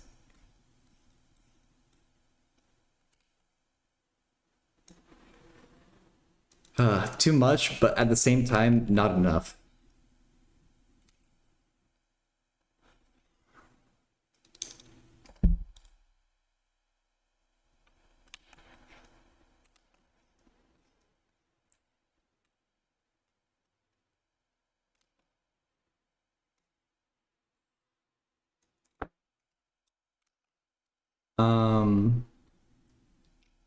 Can you suggest me what to do in 15 minutes rest after 5-hour sprints? Probably just relax and try not to think about too much. I don't know. Stop every hour to stretch like Stookie. I do like that Suki does that. I just normally get way too into it and I forget that time is passing. And end up having streaming for like 6 hours without even realizing it. Don't really have any questions at the moment. I do say I need to work my integration after this stream though. Work through a bunch of problems as a refresher. Yeah, I mean, there's some fun integrals there. Or just like in general. I don't know if you're there for, there's one differential equation where I was integrating, I think it was e to the minus x over 2. No.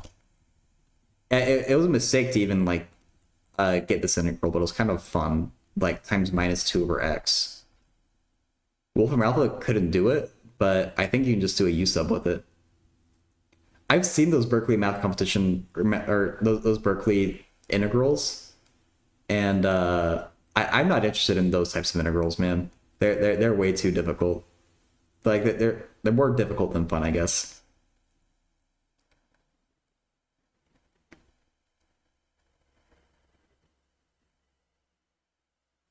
I mean, I feel a little bit weird because Wolfenbutton couldn't do it, so I can't actually verify it, but I don't, it was actually like kind of a short one. Me too, Turbo Pomodoros. Yeah. I mean, if I'm not on stream, I could definitely do that. But if I'm on stream, it's just... It literally never occurs to me to take a break.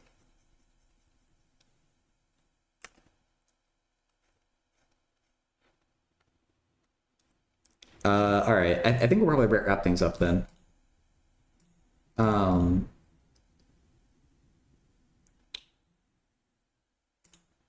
So if you learned how to convert differential equations to linear equations to sketch the phase plane. Okay, well, okay, never mind. I lied. Let's see if we can do that part. I did learn that. It's been a long while though. I bet Obi and Simplex Pachinko could explain it really well.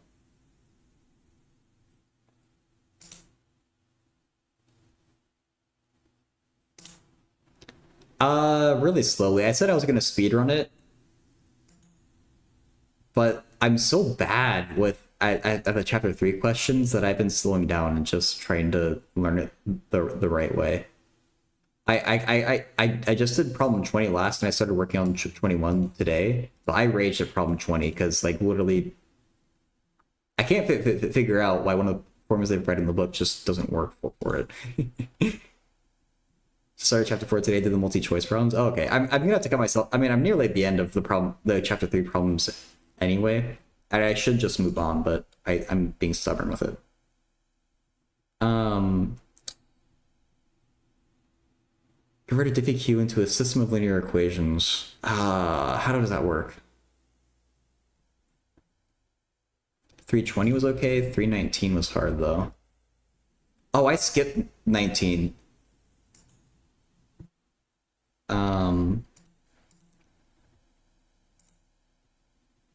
Maybe it's my detriment.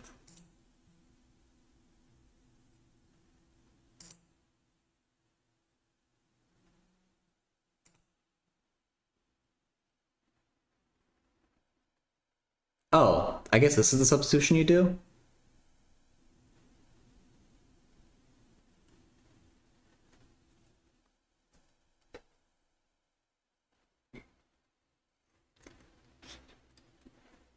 Ethan, how do I get good at math? The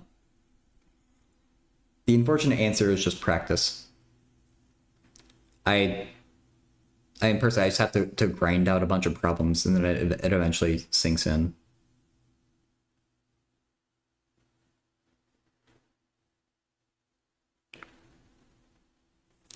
Yeah, I did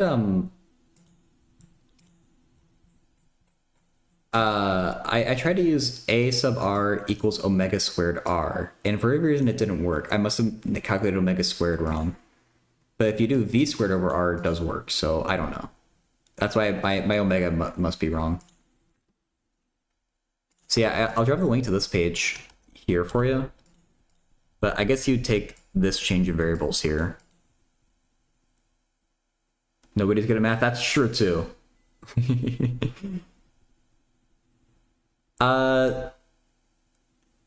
No context. Territar, just in general, how do you convert a Diff Eq into a system of equations in Sketch the phase plane?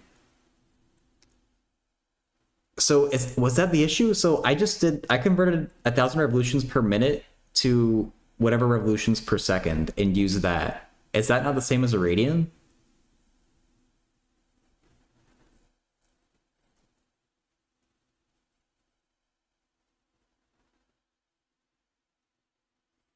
I don't know, like, if one revolution is 2 pi. Oh, I guess that was my mistake. I'll have to try to recalculate that then.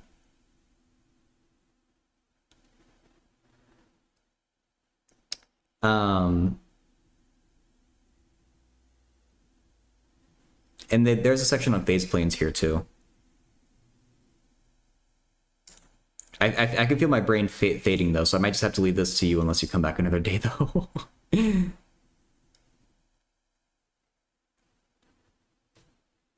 Yeah, these phase planes are really cool. Well, that's for the solution though. That's not like the numerical phase plane. Or maybe that's what you want though. I don't know. I don't know. I'm gonna wrap things up though, because I feel like I can't think now. Or I can feel my brain like slowing down.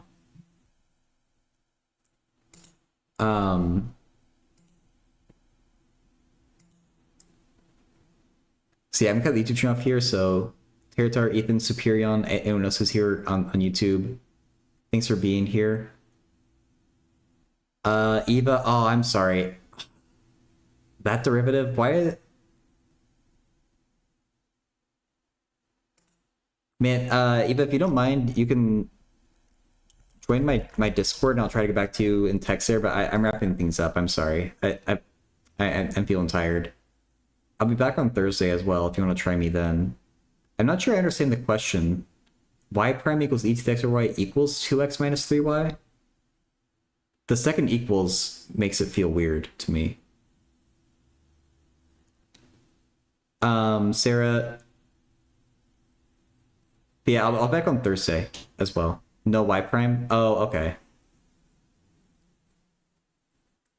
Sarah, it's for any level of math. If you're in high school, it's completely fine. I'm wrapping things up right now, but in general, there's nothing that's like too simple for me. There's a lot of things that are too complicated, but there's nothing that's too simple.